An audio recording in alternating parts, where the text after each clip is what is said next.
बिस्मिल्लाहिर्रहमानिर्रहीम।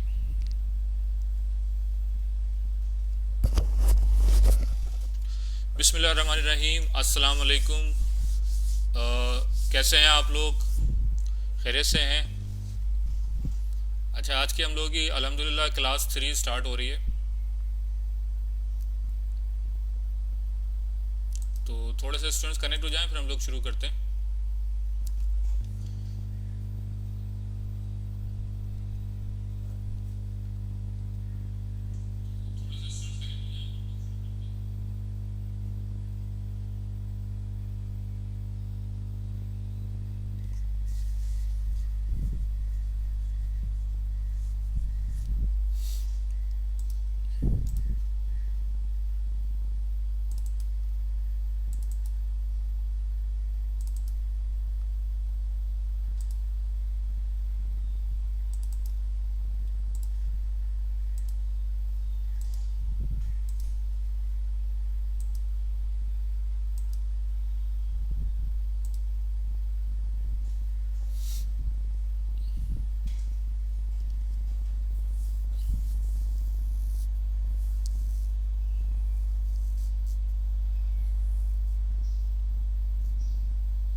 जब तक आप लोग ये मुझे कंफर्म कर दें कि मेरी आवाज़ आप लोग तक ठीक आ रही है।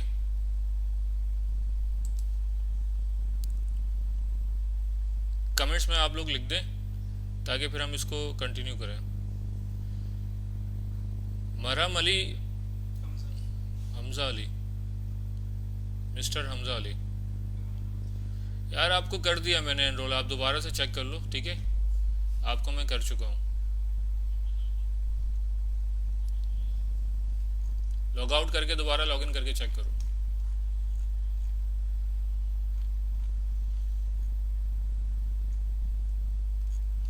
अच्छा, लास्ट क्लास में हम लोगों ने बेसिक चीज़ें देखी थी। इंटरनेट, एक्स्ट्रा नेट, ये सारी चीज़ें हम लोगों ने देखी थी। फिर हम लोगों ने स्केलेबिलिटी देखी थी, फॉल्ट टॉलरेंस देखी थी, ठीक है? सिक्योरिटी की बात की थी हम लोगों ने। तो आज हम लोग स्टार्ट करेंगे नए टॉपिक से। ये भी बेसिक में है, हु ओन द इंटरनेट, ठीक है? इंटरनेट आप लोगों ने टर्म देखी होगी, इंटरनेट। तो इंटरनेट बेसिकली कौन ऑन करता है, कौन इसको ऑन करता है, ठीक है? तो ये देखते हैं। एक्चुअली जो आपकी जो केबलिंग जो स्ट्रक्चर है, उसमें 90% जो स्ट्रक्चर है नेटवर्क का या इंटरनेट की अगर हम बात करें तो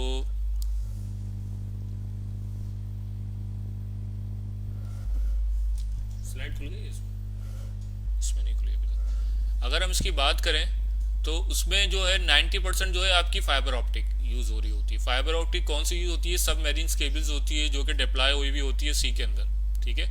तो 90% जो हमारा ट्रैफिक होता है इंटरनेट का वो ट्रैवल करता है फाइबर ऑप्टिक पे, और आपके 10% इंटरनेट का जो ट्रैफिक होता है वो फॉरवर्ड हो रहा होता है आपका वायरलेस के अंदर, जिसमें आपकी जो है वो सैटेलाइट हैं डिवाइसेस, ठीक है? जिसके थ्रू जो है वो बैकबोन के साथ कनेक्ट हुआ होता है, ठीक है?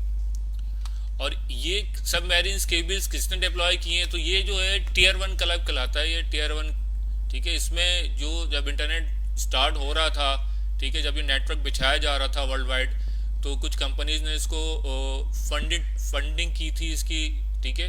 उन्होंने इस पर इन्वेस्टमेंट की थी और वो ये केबल्स जो है बिछाई गई थी। तो ये कुछ जो है वो तकरीबन 8-10 कंपनीज हैं, जिसमें कुछ नाम है AT&T है, स्प्रिंट है, वेरिजोन है, ठीक है? इन्होंने ये केबल्स अपने खर्चे पे जो है वो बिछाई है पूरी दुनिया के अंदर, ठीक है? Fibre optic cable. तो ये हमारा एक कहलाता है टीयर 1 क्लब।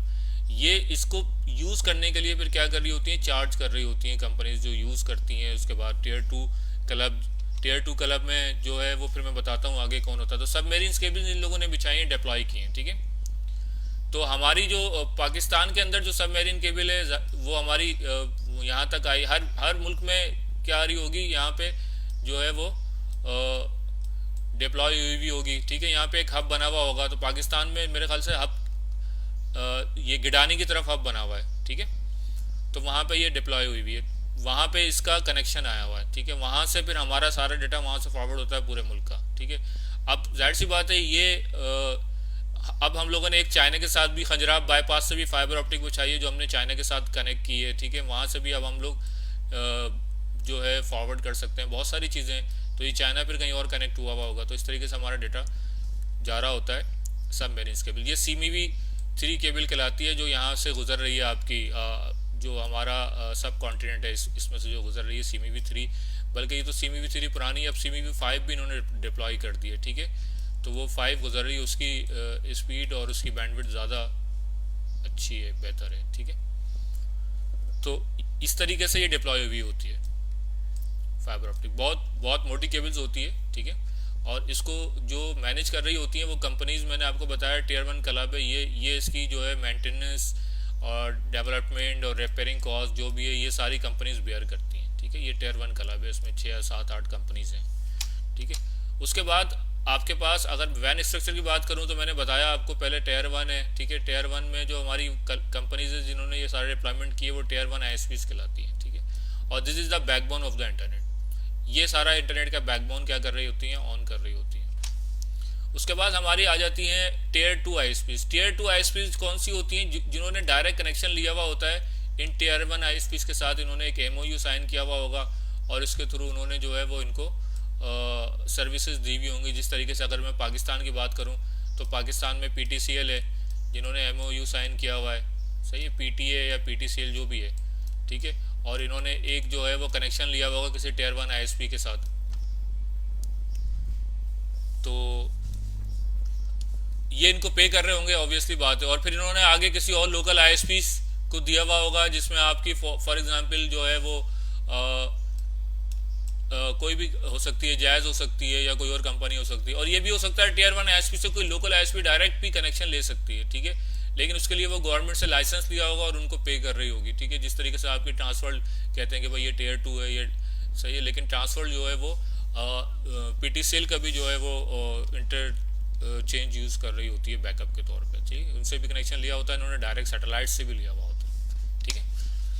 उसके बाद टियर 2 आईएसपीज के बाद हमारे पास आ जाती है टियर 3 आईएसपीज। टियर 3 आईएसपीज कौन सी होती है? मैंने आपको बताया लोकल आईएसपीज। लोकल आईएसपीज कोई केबल नेट वाला है, ठीक है, जिसने कनेक्शन लिया हुआ है पीटीसीएल से या ट्रांसफर से लिया हुआ है, ठीक है, या मोबिल लिंक, जायज़ या कोई भी लोकल आईएसपीज हैं जो आपकी एग्जिस्ट करती हैं आपके सिटी में और उन्होंने टियर 2 आईएसपी से कनेक्शन लिया हुआ है, ठीक है।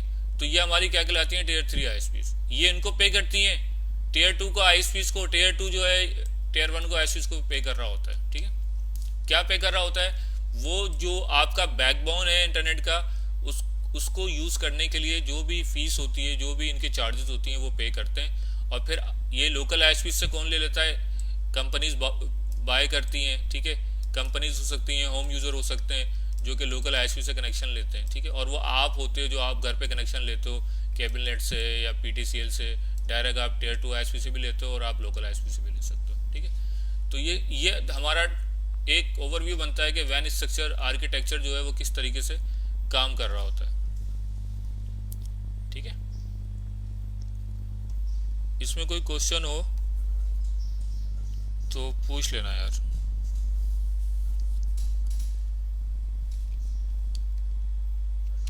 अच्छा, हायरार्किकल स्ट्रक्चर क्या है वैन आर्किटेक्चर में? इंटरनेट स्ट्रक्चर और network the domain name system DNS, ठीक है, एक प्रोटोकॉल है। हम लोग इसको आगे डिटेल में थोड़ा सा पढ़ेंगे। Provide a hierarchical directory address, one server does not have to hold the entire list of the millions of address. तो होता ये है कि आपके पास जो है वो आईएसपीज ने कुछ सर्वर्स लगाए हुए होते हैं, ठीक है, डीएनएस सर्वर्स कहलाते हैं। वो सर्वर्स आपस में क्या होते हैं? कनेक्टेड होते हैं। और ये लोकली क्या होते हैं? डिप्लॉय हुए होते हैं। और ये आपस में जो ग्लोबली जो टियर 1 आईएसपीज के पास चल रहे होंगे कुछ सर्वर, उनके साथ इन्होंने क्या किया हुआ होता है? सिंक्रोनाइजेशन की हुई होती है। जब आप यहाँ पे टाइप करते हो www.yahoo.com या facebook.com, तो एक्चुअली facebook.com जो होता है वो तो एक डोमेन नेम है। डोमेन नेम का मतलब क्या है कि ये हम लोग याद रखने के लिए नेम है, सही है। लेकिन एक्चुअली इसके बैक पे क्या होता है? कोई ना कोई आईपी एड्रेस होता है। ये हम लोग डिटेल में पढ़ेंगे, अभी मैं जस्ट ओवरव्यू दे रहा हूँ, ठीक है। तो इसके बैक पे क्या होता है? एक आईपी होता है, कोई ना कोई आईपी होगा 10.1.1.1, ठीक है, या 100.1.1.1। तो ये जो आईपी है ये कौन रिजॉल्व करके लाएगा? ये आईपी रिजॉल्व करते हैं ये डीएनएस, आपके सर्वर्स पड़े हुए होते हैं, लोकल आईएसपी ने लगाए हुए होते हैं। तो आपकी रिक्वेस्ट यहाँ पे नहीं जाती ग्लोबली, क्योंकि अगर यहाँ पे सबकी रिक्वेस्ट जाना शुरू हो जाए तो ऑब्वियसली ये नेटवर्क बैठ जाएगा। तो इन्होंने क्या किया होता है, हर थोड़ी देर के बाद क्या हो रहा होता है, यहाँ की कॉपी जो होती है वो सिंक्रोनाइज हो जाती है इसके पास, और यहीं से रिजॉल्व हो जाएगी आपकी क्यूरी। कि आपको फेसबुक पे जाना है तो ये क्या करेगा, आपको अपने सर्वर से क्या करेगा, आपको एड्रेस दे देगा और आपकी डायरेक्ट रिक्वेस्ट चली जाएगी जहां भी ये सर्वर डिप्लॉय हुआ होगा। तो इस तरीके से एक आर्किटेक्चर बनता है जिसमें आपका डोमेन नेम जो सर्विस होती है वो काम कर रही होती है। ठीक है, डीएनएस सर्वर्स डिप्लॉय हुए वो होते हैं। डीएनएस सर्वर काम किस तरीके से करता है, किस तरीके से क्यूरी रिजॉल्व होती है उसकी, ये हम लोग आगे देखेंगे। ठीक है,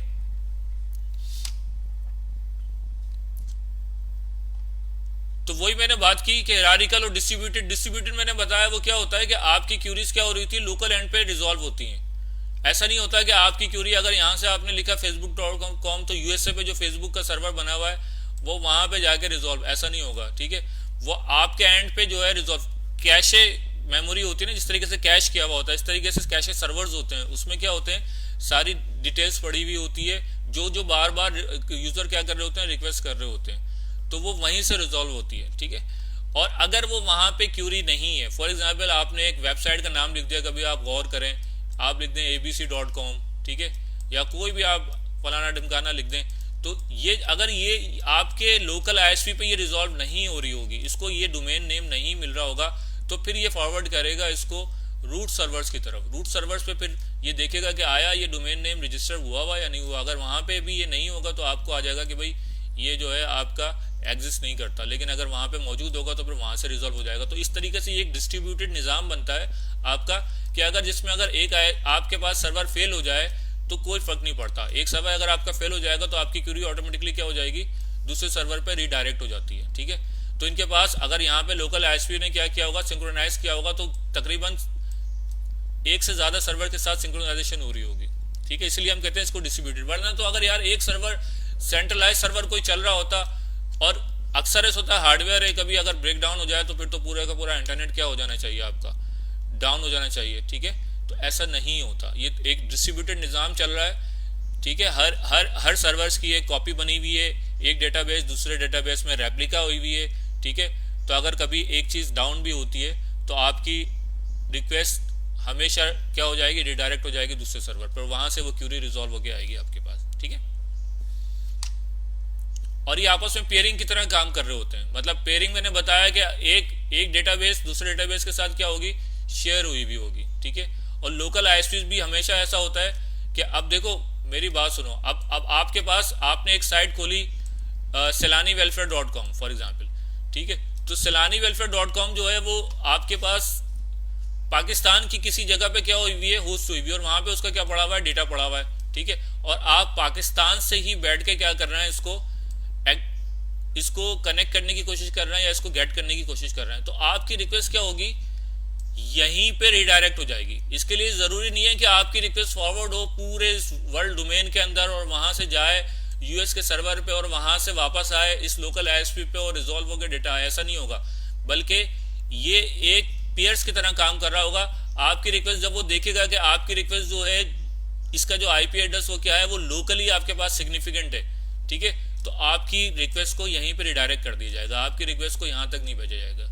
तो ये बड़ा एफिशिएंटली एक काम सिस्टम चल रहा होता है जिसमें आपकी पेयरिंग भी यूज हो रही होती है, डिस्ट्रीब्यूटेड काम भी होता है और एक हायरार्किकल स्ट्रक्चर भी होता है जिसके थ्रू ये सारा जो है वैन आर्किटेक्चर काम कर रहा है। ठीक है, तो यहां तक अगर कोई क्यूरी है तो आप लोग पूछ लो, फिर हम लोग आगे चलते हैं।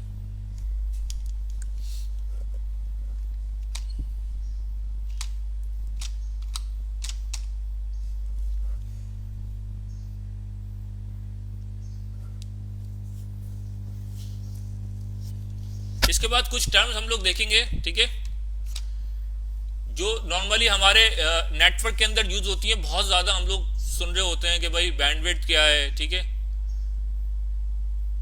यार, ये जिन जिन के अब इशू रह गए ना, वो तो तुमने जो ले लिए थे वो तो मैंने कर दी, अब उनके भी ले लेना, मुझे दे देना।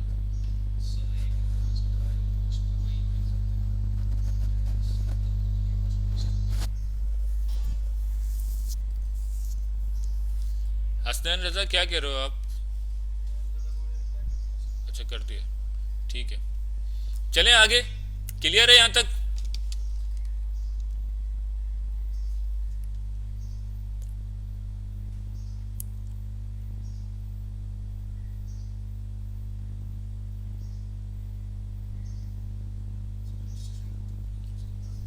किसकी? तो बंद हो गई।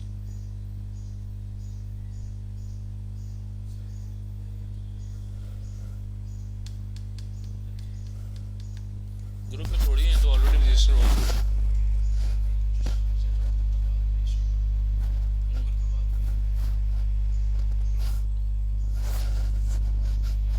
तो वहाँ भी रजिस्टर होगा, यहाँ भी होगा। तो वो तो उनका तो पहले खुल चुका है ना, रजिस्ट्रेशन सबकी हो चुकी है। ग्रुप में बाद में आया उससे कोई फर्क थोड़ी पड़ता है। उन्होंने वहाँ पे रजिस्ट्रेशन की तो वो खुल गई। ग्रुप बाद में ज्वाइन किया, कोई फर्क नहीं पड़ता। उनके वहाँ पे नेटाकेट पे आ गया होगा, नेटाकेट पे रजिस्टर्ड नहीं हुआ, यहाँ आ गए। तो मुझे तो डेटाबेस जो दिया है, अच्छा इनको एक्सेप्ट कर लिया करो जो ये रिक्वेस्ट दिया करें ना।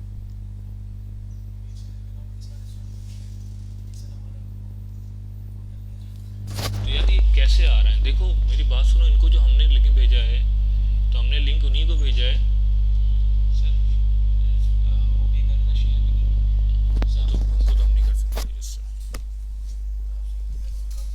नहीं नहीं नहीं नहीं, उनको हम एंटरटेन नहीं करेंगे। जो स्टूडेंट हमारे पोर्टल पर रजिस्टर्ड हुए हैं उन्हीं को ही करेंगे, बाकी वो क्लासेस ले सकते हैं लेकिन नेटाकेट पे नहीं होगा। उनको बोला आप कैरी ऑन करें क्लासेस, नेटाकेट पे एनरोलमेंट खत्म हो गई।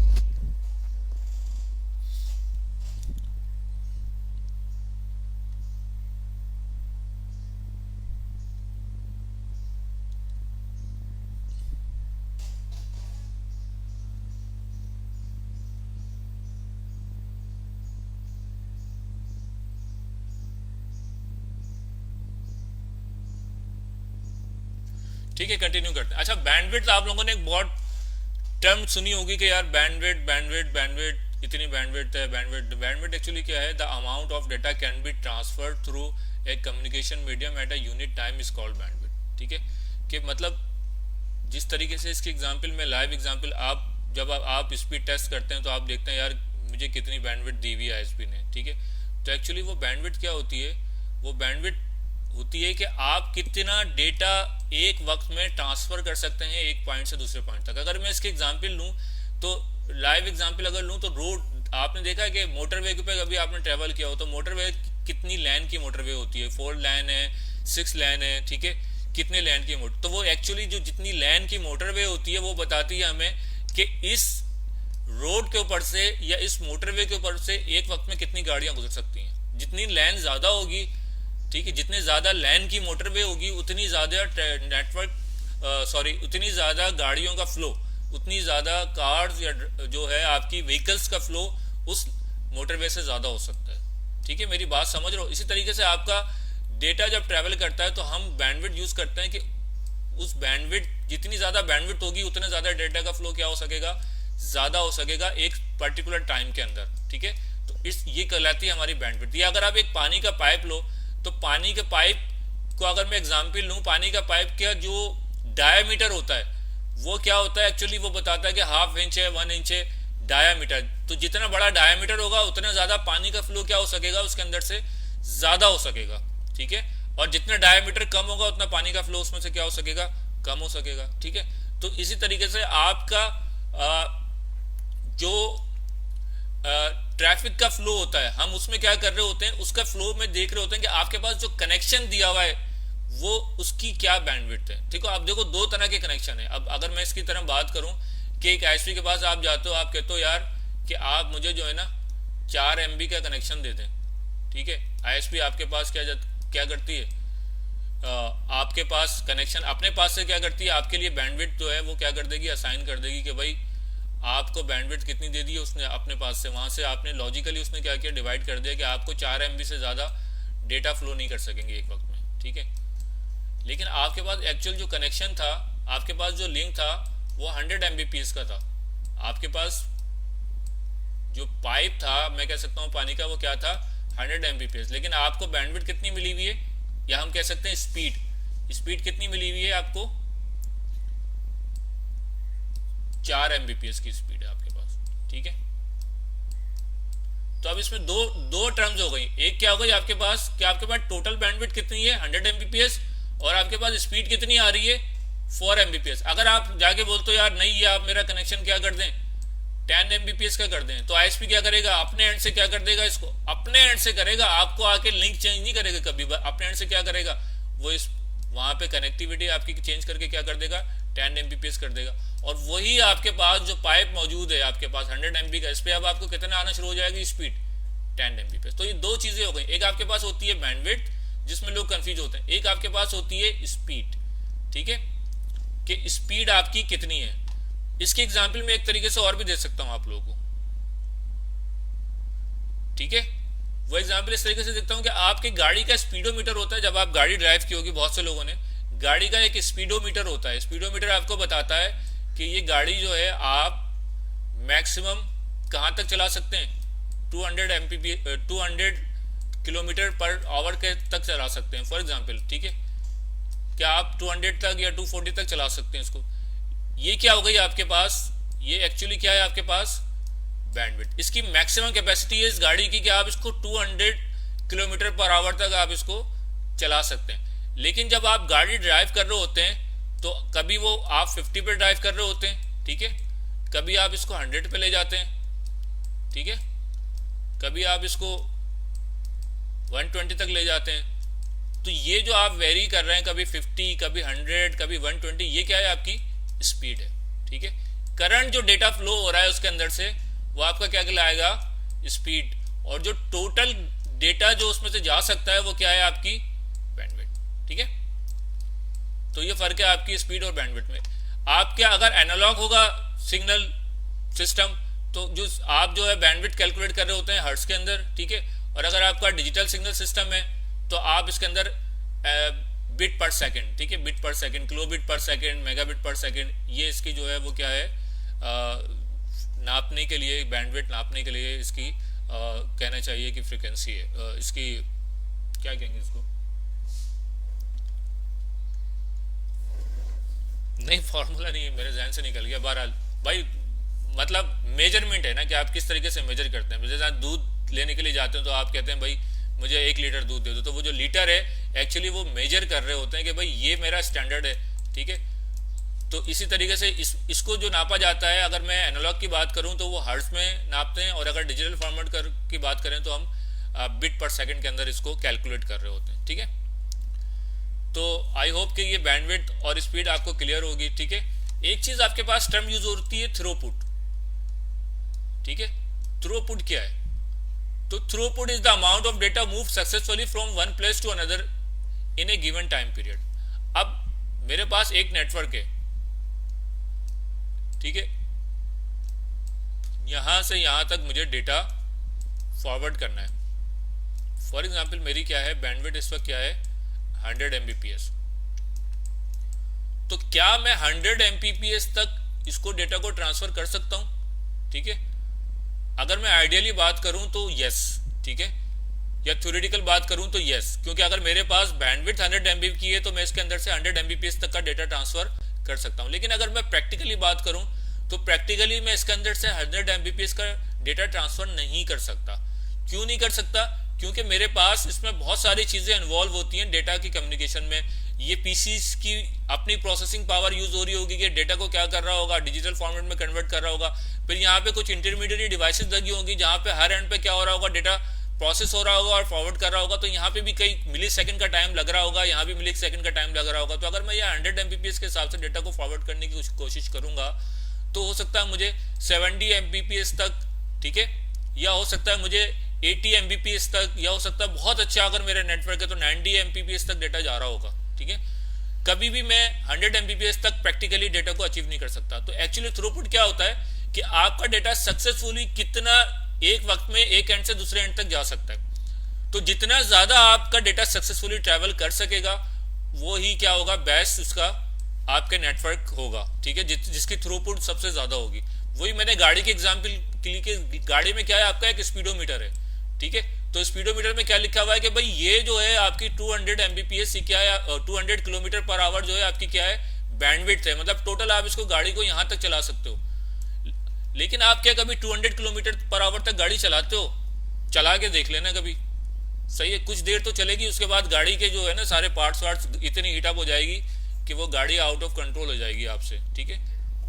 हाँ, यूनिट, ठीक है, यूनिट कहलाता है, स्टैंडर्ड जो हम कहते हैं उसको यूनिट कहते हैं, ठीक है, या मेजर करने के लिए जो यूनिट होता है, ठीक है। तो 200 किलोमीटर पर आवर आप अपनी गाड़ी को कभी भी कंटिन्यू नहीं चलाते। आप कितने ले जा रहे हो, तो बहुत ज़्यादा 150 तक ले जा रहे हो, तो क्योंकि उसकी लिमिट है, इससे ज़्यादा आप चलाओगे तो आपको पता है कि क्या होगा, ठीक है।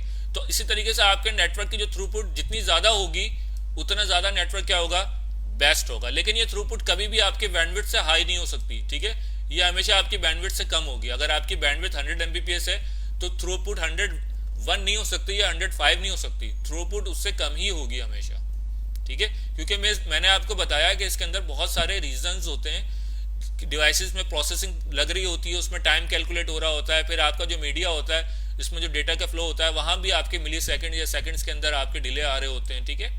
फिर किसी डिवाइसेस पे कोई क्यू लगी हुई है तो वहाँ पे बॉटलनेक क्रिएट हुआ हुआ है, तो वहाँ भी जो है वो टाइम लग रहा होता है, ठीक है। तो थ्रूपुट हमेशा क्या होगी, आपकी बैंडविड्थ से कम होगी, लेकिन जितनी ज़्यादा थ्रूपुट होगी आपके नेटवर्क की उतना ही ज़्यादा आपका बेस्ट नेटवर्क होगा, ठीक है। पता लगे आपने 100 एमबीपीएस की सारी डिवाइसेस लगाई हुई है लेकिन डेटा आपका 30 एमबीपीएस से ज़्यादा जा ही नहीं रहा। अब क्यों नहीं जा रहा, थ्रूपुट इससे ज़्यादा क्यों नहीं आ रही, तो उसकी बहुत सारी रीजंस होती हैं, वो रीजंस आपको आइडेंटिफाई करनी पड़ती हैं नेटवर्क के अंदर कि कहाँ पे आपका डेटा जाके चौक हो रहा है, ठीक है। यहां तक क्लियर है? तो फिर आगे चलते हैं, कोई क्वेश्चन है तो पूछ लो यार।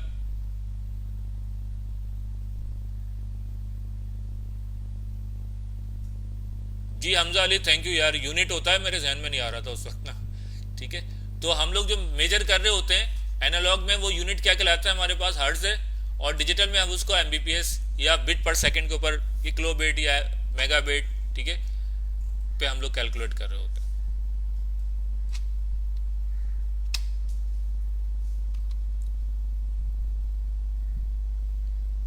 यहां तक क्लियर है? आगे चलें।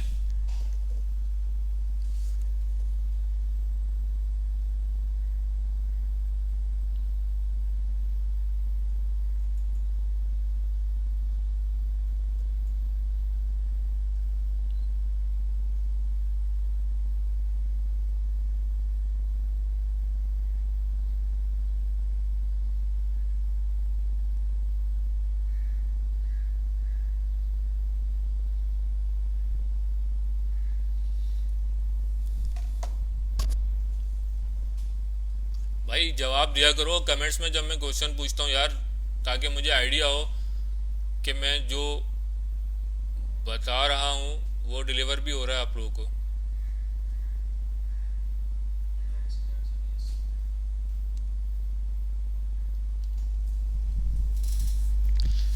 ठीक है, क्लियर है, कोई क्वेश्चन नहीं है किसी को?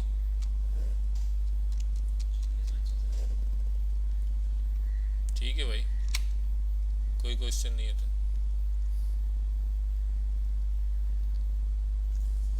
ठीक है। एक चीज आपके पास होती है लेटेंसी, लेटेंसी इसको कह रहे होते हैं कि नेटवर्क के अंदर आपने देखा होगा कि यार लेटेंसी है, लेटेंसी है, ठीक है। Latency it is an expression of how much time it takes for a packet data to get from one designated point to another.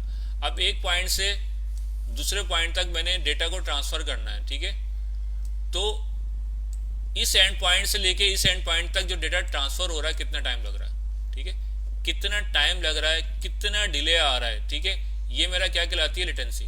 अगर ये टाइम ज्यादा है, ठीक है, तो मेरा क्या कहलाएगा लॉन्ग डिले, और लेटेंसी क्या हो जाएगी high.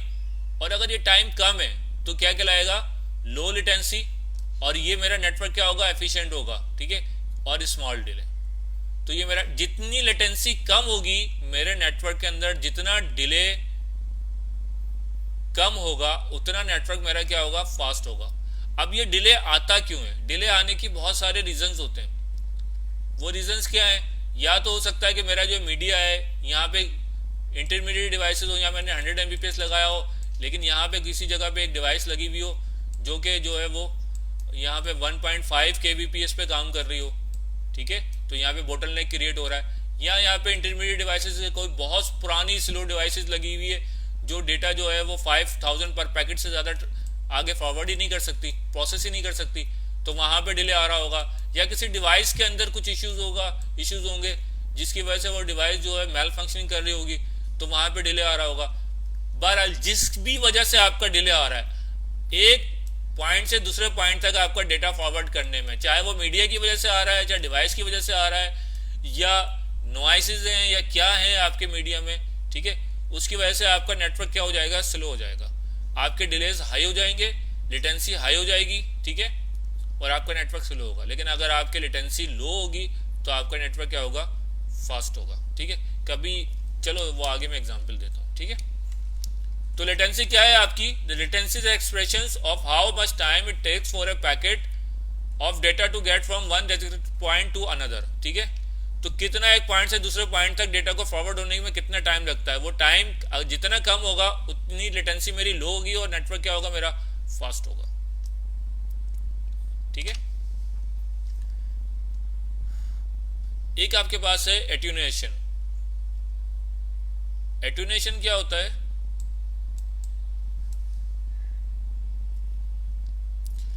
when a signal travels through a medium it loss energy overcoming the resistance of the medium, ठीक है। अगर मैं यहाँ पे बैठा हूँ, ठीक है, और यहाँ पे जो है मेरा एक दोस्त भी बैठा हुआ हो और हम आपस में बात कर रहे हो एक कमरे में,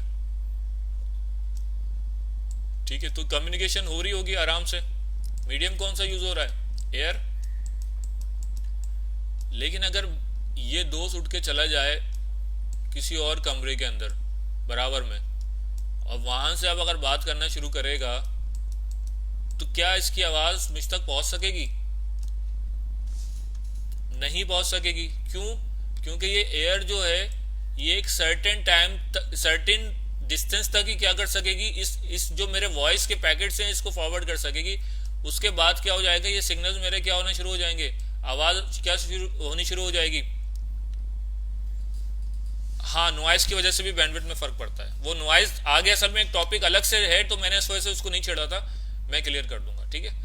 तो यहाँ पे क्या हो जाएगा, ये मेरी क्या हो जाएंगे, सिग्नल्स डाउन हो जाएंगे, वीक हो जाएंगे सिग्नल। जब मेरी एनर्जी जो है वो आवाज की वो क्या हो जाएगी, लॉस होनी शुरू हो जाएगी। तो उसके लिए फिर मुझे क्या करना पड़ेगा, मुझे कोई स्पीकर या एम्पलीफायर लगाना पड़ेगा जो इसको फिर क्या कर दे, रीजनरेट करके आगे तक पहुंचा सके, ठीक है।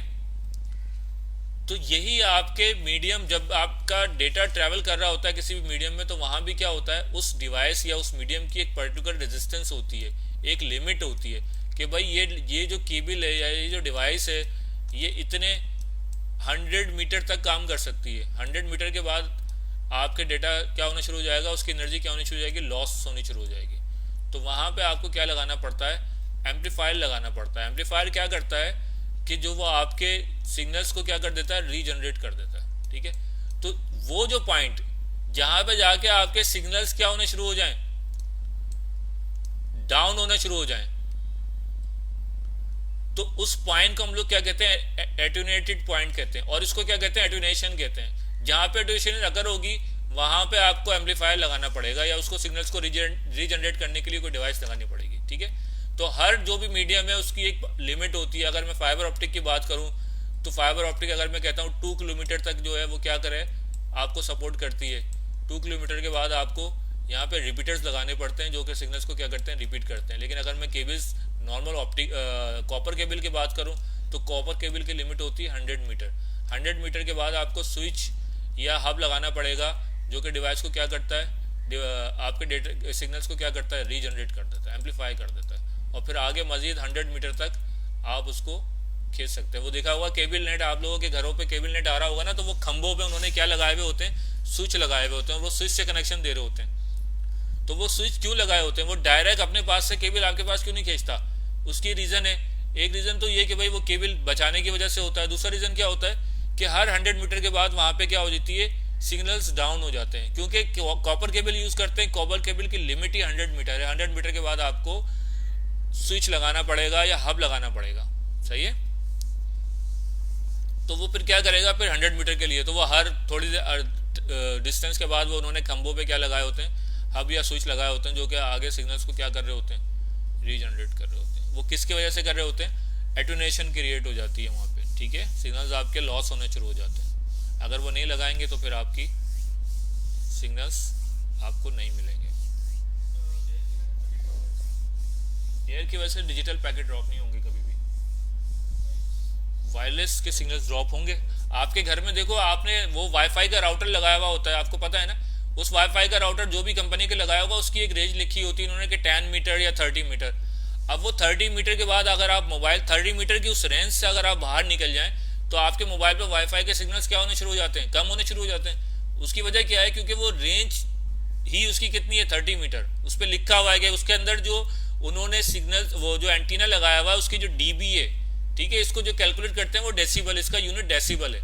वो कितने डीबी का है, 5 डीबी का एंटीना लगा हुआ है या 10 डीबी का लगा हुआ है, ठीक है, या 15 डीबी का लगा हुआ है। तो जब भी आप परचेज करें तो आप देखेंगे इसमें एंटीना कितने डीबी का लगा हुआ है। जितने डीबी का एंटीना, ज़्यादा डीबी का एंटीना लगा होगा, उतनी उसकी जो सिग्नल्स की जो रेंज होगी वो ज़्यादा होगी, ठीक है। तो अब आपकी 10 मीटर है अगर उसकी रेंज, तो 10 मीटर के बाद आपका सिग्नल्स क्या होने शुरू हो जाते हैं, वीक होने शुरू हो जाते हैं।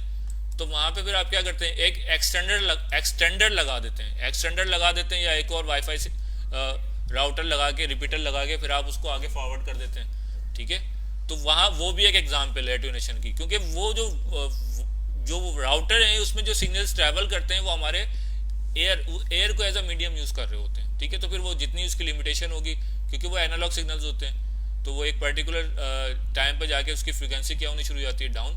और वो फिर आपके मोबाइल में फिर वो सिग्नल्स नहीं आ रहे होते, तो आप इंटरनेट या जो भी आप चलाना चाह रहे होते हैं वो नहीं चल रहा होता। वो किसकी वजह से, इस एटोनेशन की वजह से हो रहा होता है, ठीक है। ये भी एक एग्जांपल है इसकी। चले आगे, यहाँ तक क्लियर है।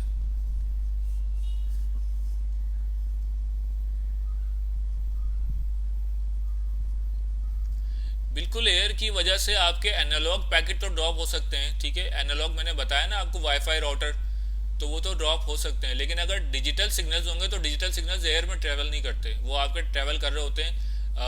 वह तो फाइबर ऑप्टिक होगी, मतलब आपकी, मैंने बताया था ना 2 टाइप के मीडिया, गाइडेड और अनगाइडेड। तो गाइडेड मीडिया जो होता है उसमें डिजिटल सिग्नल्स आपके जा रहे होते हैं, ठीक है।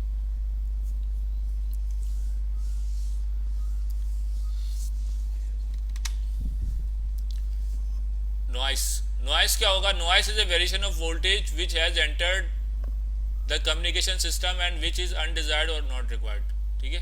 अगर अभी मैं यहाँ से आपको क्या कर रहा हूँ, लाइव टेलीकास्ट कर रहा हूँ इस वक्त, और अगर मैं यहाँ पे मेरे जो मैं बोल रहा हूँ वो एक डिजिटल फॉर्मेट में, ये माइक लगा हुआ है, माइक से जो है मेरा जो वॉइस है वो कन्वर्ट हो रही है डिजिटल, और ये जो सीपीयू लगा हुआ होगा वो क्या कर रहा होगा, उसको प्रोसेस करके डिजिटल पैकेट्स में कन्वर्ट कर रहा होगा और ये फॉरवर्ड कर देगा आपको। और आपका जो पीसी है वो जब रिसीव करता होगा तो वो डिजिटल पैकेट्स को वो क्या करता होगा, दोबारा से कन्वर्ट करता होगा एनालॉग में, और आपके पास हेडफोन या स्पीकर जो भी लगा होगा वो वहाँ तक चला जाता होगा। और यहाँ पे जो कैमरा लगा हुआ ये भी यही काम कर रहा है, ठीक है।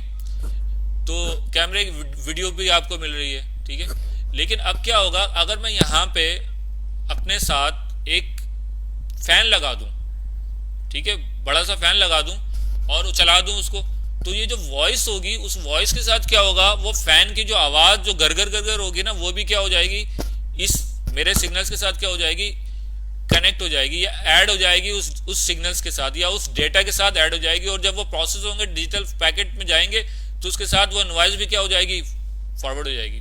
तो जब आपको रिसीव होगा वो डेटा स्पीकर में, तो मेरी आवाज़ के साथ क्या आ रहा होगा, आपको शोर आ रहा होगा फैन का, और आपको सही तरीके से समझ नहीं आएगी मेरी आवाज़। तो नॉइस जो होते हैं एक्चुअली ये क्या करते हैं, आपका जो एक्चुअल जो सिग्नल्स होते हैं या एक्चुअल जो डेटा होता है उसके साथ क्या हो जाते हैं, ये इंटीग्रेट हो जाते हैं, ठीक है, और इसके साथ ये ट्रांसमिट हो जाते हैं। और रिसीविंग एंड पे जब इसको आप जो है वो रिसीव करते हैं तो उसके साथ आपको नॉइज भी मिल रही होती है, ठीक है।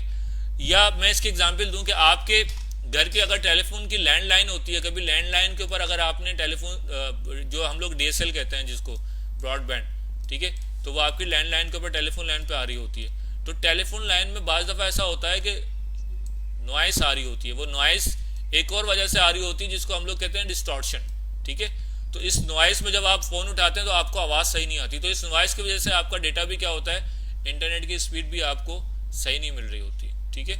डेटा को बार बार क्या करना पड़ता होगा, पैकेट सही नहीं मिलेगा, ऐड हो गया, ये क्या करेगा, पैकेट भाई सही नहीं हुआ है, चेकसम सीआरसी चेकसम चेक करेगा, फिर ये करेगा रीट्रांसमिट करो रीट्रांसमिट करो रीट्रांसमिट करो, तो वो 10 पैकेट भेजेगा, उसमें से उसको 2 पैकेट सही मिलेंगे या 4 सही मिलेंगे, बाकी 7 क्या कर हो जाएंगे, लॉस हो जाएंगे, फिर वो दोबारा भेजेगा। तो इस तरीके से आपकी नॉइस क्या कर रही होती है, आपके सिग्नल्स को आपकी स्पीड को डाउन कर रही होती है, ठीक है, उसकी रीज़न। अब ये नॉइस, चलो ठीक है, एनालॉग सिग्नल में तो मैंने बताया कि इस तरीके से, लेकिन डिजिटल सिग्नल्स में भी बहुत सारी वजह से ये नॉइस आपकी ऐड हो जाती है। आपके जो फाइबर ऑप्टिक कहीं से गुजर रही होगी, वहाँ पे कोई इलेक्ट्रोमैग्नेटिक वेव इस तरीके से आई हुई है। इलेक्ट्रोमैग्नेटिक वेव्स का मतलब क्या है कि वो कोई ट्रांसफार्मर लगा हुआ है या इलेक्ट्रिक की लाइंस गुजर रही हैं जहाँ पे इलेक्ट्रोमैग्नेटिक वेव्स जनरेट हो रही हैं, तो वो जो इलेक्ट्रोमैग्नेटिक वेव्स होती हैं वो क्या करती हैं, इसमें क्या करती हैं, इसको जो आपके जो ओरिजिनल जो डेटा जा रहा होता है इसमें ऐड कर देती हैं सम नॉइस। या समटाइम्स ऐसा होता है कि आपकी जो डिवाइस है वो जो प्रोसेस कर रही है डेटा को, उसमें कुछ फॉल्टी क्या हो जाते हैं, पार्ट्स हो जाते हैं, फॉल्टी पार्ट्स, कुछ पार्ट्स होते हैं जो फॉल्टी हो जाते हैं, तो वो यहाँ से हमिंग जनरेट होती है, जिसको हमिंग कहते हैं हम लोग। वो हमिंग जब जनरेट होती है तो वो जब प्रोसेस होते हैं यहाँ से, तो उसके साथ नॉइज भी साथ में क्या हो जाती है, इंटीग्रेट हो जाती है। तो बहुत सारे रीज़न है नॉइज के। आया कि आपकी डिवाइस में कुछ फॉल्ट है वो जनरेट कर रही है, या आया जो है वो किसी इलेक्ट्रोमैग्नेटिक वेव्स की वजह से आपके सिग्नल डिस्टर्ब हो रहे हैं, जो हो सकता है आपकी एसी के पास से जा रहे हो या ट्यूबलाइट कहीं लगी हुई है तो उसका ट्रांसफार्मर जो है वो उसमें जनरेट कर रहा हो, ठीक है। तो बहुत सारे रीज़न है नॉइज जो आपके सिग्नल्स में एड अप हो जाते हैं, ठीक है। उसके बाद आपकी आ जाती है डिस्टॉर्शन। मैंने अभी बात की थोड़ी देर पहले डिस्टॉर्शन नॉइस की वजह से जो आपके सिग्नल की फॉर्म होती है, इसमें क्या आ जाती है, जो आपका सिग्नल जा रहा होगा ऐसे, ठीक है, और नॉइस अगर इसमें ऐड हो गई कोई, तो ये सिग्नल अगर चेंज हो गया, ठीक है, तो ये जो सिग्नल की फॉर्म हो, ये किसकी वजह से, इस डिस्टॉर्शन की वजह से इसकी फॉर्म क्या हो गई है, पहले ये फॉर्म थी अब ये फॉर्म हो गई, तो हम कहते हैं यार ये डिस्टॉर्टेड सिग्नल है, ठीक है।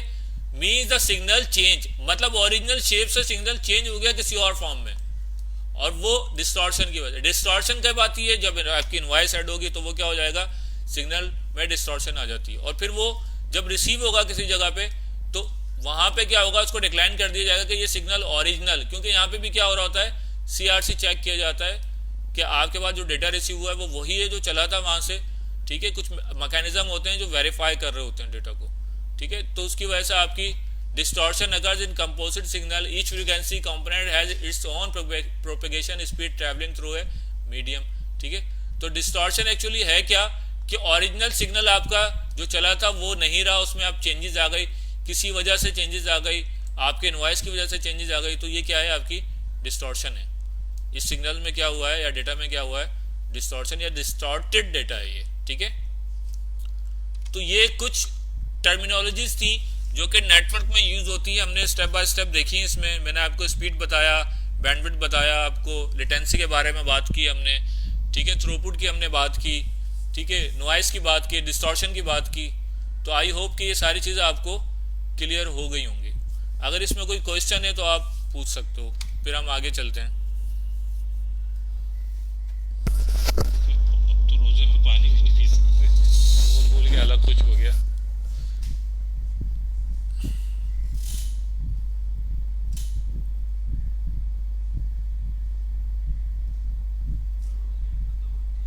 हाँ जब भी तो रखी 2 घंटे की।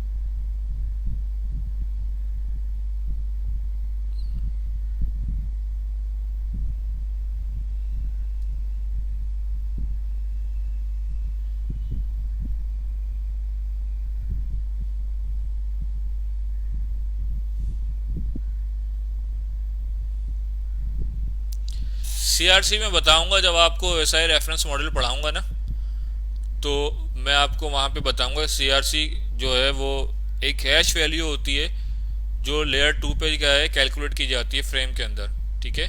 और वो हेडर में लगा के भेजी जाती है कि जब आपके रिसीविंग एंड पे वो फ्रेम रिसीव होता है तो रिसीव होता है तो फिर वहाँ पे वो हैश वैल्यू दोबारा से कैलकुलेट की जाती है और देखा जाता है कि ये हैश वैल्यू उस फ्रेम के अंदर कि जो फ्रेम यूज हुआ है इसका साइज जो है वो वही है जो रिसीव हुआ है। तो वो हैश वैल्यू अगर सेम होगी तो फिर वो आगे उसको एक्सेप्ट करता है, वरना फिर वो उसको आगे जो है वो क्या कर देता है, डिस्कार्ड कर देता है, ठीक है।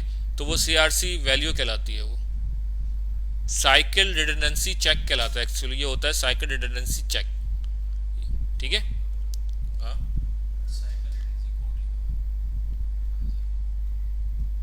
कोड पढ़ा होगा यार किसी बुक में, मैंने जिस बुक में पढ़ा था उसमें तो साइकिल रिडंडेंसी चेक लिखा हुआ था, ठीक है। तो गूगल कर लेना, मेरे ख्याल से साइकिल रिडंडेंसी चेक ही होता है। कोड मैंने कहीं किसी बुक में पढ़ा नहीं, लेकिन हो सकता है ऑथर ने किसी जगह पे लिखा हो तो उसको कोड लिख दिया हो, क्योंकि ये चेकसम वैल्यू होती है तो इसलिए हम इसको सीआरसी चेकसम कहते हैं।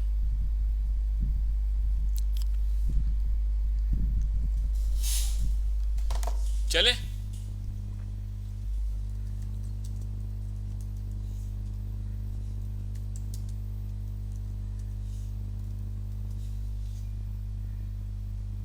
चेक ही होता है यार, साइकिल रिडंडेंसी चेक है।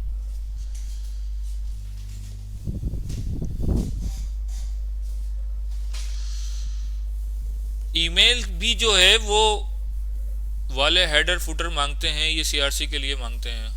ईमेल भी तो डेटा ही है ना यार, वो भी जब जाएगा तो लेयर 2 पे जाएगा, हेडर लगेगा उसमें, तो वहाँ भी सीआरसी लगेगा। तो डेटा कोई भी हो, डेटा की टाइप है ना, ईमेल भी है, वीडियो भी है, वॉइस भी है, नॉर्मल डेटा भी है, हर तरह का डेटा है, एचटीटीपी है, एचटीटीपीएस, ठीक है, एफटीपी, जो भी डेटा है,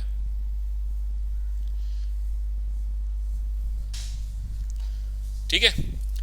अच्छा, उसके बाद एक टर्मिनोलॉजी यूज होती है हमारे पास, कंजेशन और बॉटलनेक, ठीक है।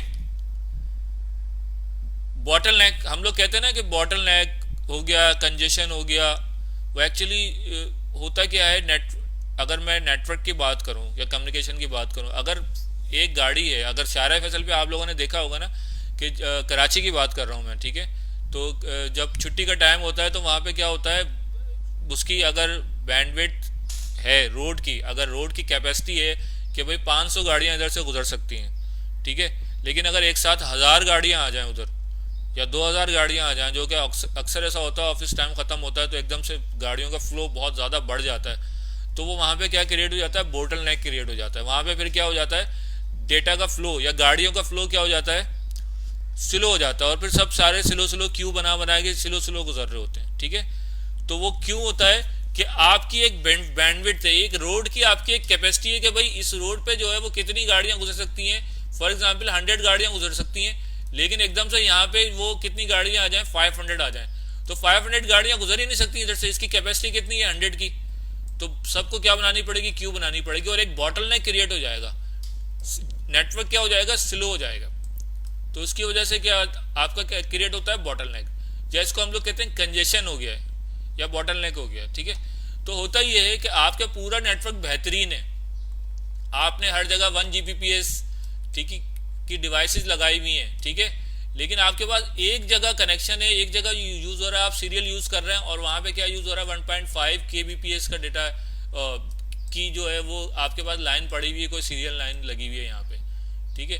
तो यहाँ से डेटा आ रहा है 1 Gbps का, लेकिन यहाँ पे क्या है, इस जगह पे जो दो डिवाइस के बीच कनेक्शन है ये क्या है, 1.5 Kbps का, तो 1.5 Kbps से फॉरवर्ड करेगा, जाहिर सी बात है, इससे ऊपर तो फॉरवर्ड करेगा नहीं, तो यहाँ पे क्या आ जाएगा, आपका बॉटल नेक हो जाएगा। तो इस बॉटल नेक की वजह से भी बाज दफ़ा आपका नेटवर्क क्या हो रहा होता है, स्लो हो रहा होता है, तो आपको चेक करना होता है कि आपके सारे कनेक्शन ठीक काम कर रहे हैं डिवाइसेस में, ठीक है। तो आप इसको भी क्या करते हैं, आइडेंटिफाई करते हैं, इसकी वजह से आपका नेटवर्क स्लो हो जाता है, ठीक है, डिले आ जाता है इसकी वजह से। नेटवर्क में अगर आपकी कंजेशन होगी तो आपका उसकी कॉजेज क्या होंगी कि वो उसकी वजह से डिले आ रहा होगा नेटवर्क, ठीक है। लेटेंसी बढ़ जाएगी ऑब्वियसली। लेटेंसी होने का मैंने बताया था बहुत सारे रीज़न होते हैं, उसमें से एक रीज़न कंजेशन भी है। डेटा फॉरवर्ड नहीं हो सकेगा उस स्पीड से जिस स्पीड से आप चाह रहे होंगे, ठीक है। या देखो यार, आपका क्या होता, क्या घर में राउटर लगा हुआ है आपका, ठीक है, आपके घर के सारे अफराद कनेक्ट हुए हुए हैं, ठीक है, आप कनेक्ट हुए हैं, आपने यूट्यूब खोला हुआ है, मैंने आपको उस दिन भी एग्जाम्पल दी थी, ठीक है, यूट्यूब खोला हुआ है, उसके बाद आपका एक भाई कनेक्ट हुआ, अब आपके पास बैंडविड्थ कितनी है, फॉर एग्जांपल 4 एमबीपीएस का कनेक्शन लिया हुआ है आपने, भाई कनेक्ट हुआ, उसने क्या किया, स्ट्रीमिंग, क्रिकेट आ रहा था, स्ट्रीमिंग साइट लगा ली, अब आप बैठे हुए हैं यहाँ पे, ठीक है, आपने www.facebook लिखा और आपकी फेसबुक ही नहीं खुल रही है, सही, तो डिनाई तो कभी भी नहीं करेगा क्योंकि पैकेट स्विच नेटवर्क चल रहा है। लेकिन यहाँ पे क्या क्रिएट होगा, बॉटलनेक क्रिएट हो जाएगा कि यहाँ पे क्या है, 4 एमबीपीएस का कनेक्शन है, लेकिन आप इस वक्त ट्राई कर रहे हो डेटा को गेट करने के लिए, फॉर एग्जाम्पल 100 एमबीपीएस या 10 एमबीपीएस तक आप गेट करने की कोशिश कर रहे हो, तो फिर ये क्या करेगा, यहाँ पे क्यू बन जाएगी और फिर ये प्रोसेस करेगा स्लो स्लो सबको, तो आपका जो पेज है वो भी थोड़ी देर के बाद खुल रहा होगा और यूट्यूब भी अटकना शुरू हो जाएगा और इसकी स्ट्रीमिंग भी क्या करेगी, जर्क मारना शुरू हो जाएगी।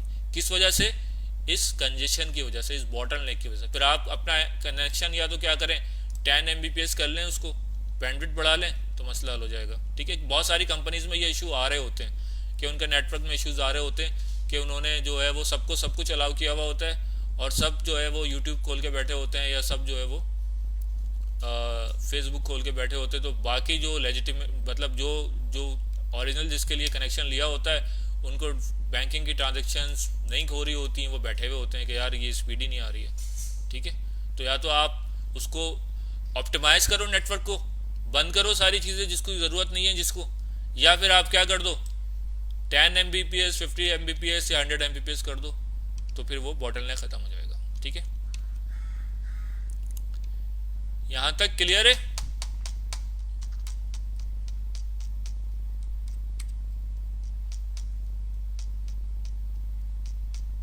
आगे चलें, कमेंट्स में आंसर दे दो यार, फिर हम लोग आगे चलते हैं।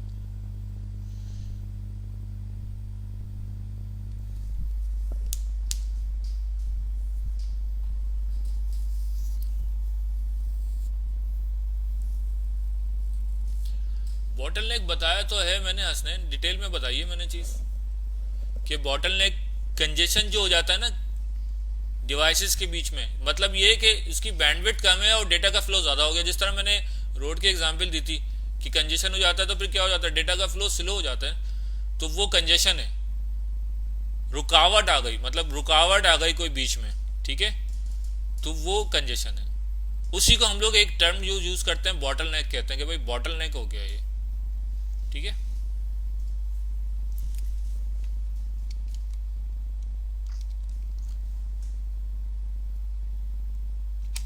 नेटवर्क डिजाइन और design model. Network design model हमारे पास दो तरीके की होते हैं, ठीक है, एक क्लाइंट सर्वर है और एक पेयर टू पेयर है।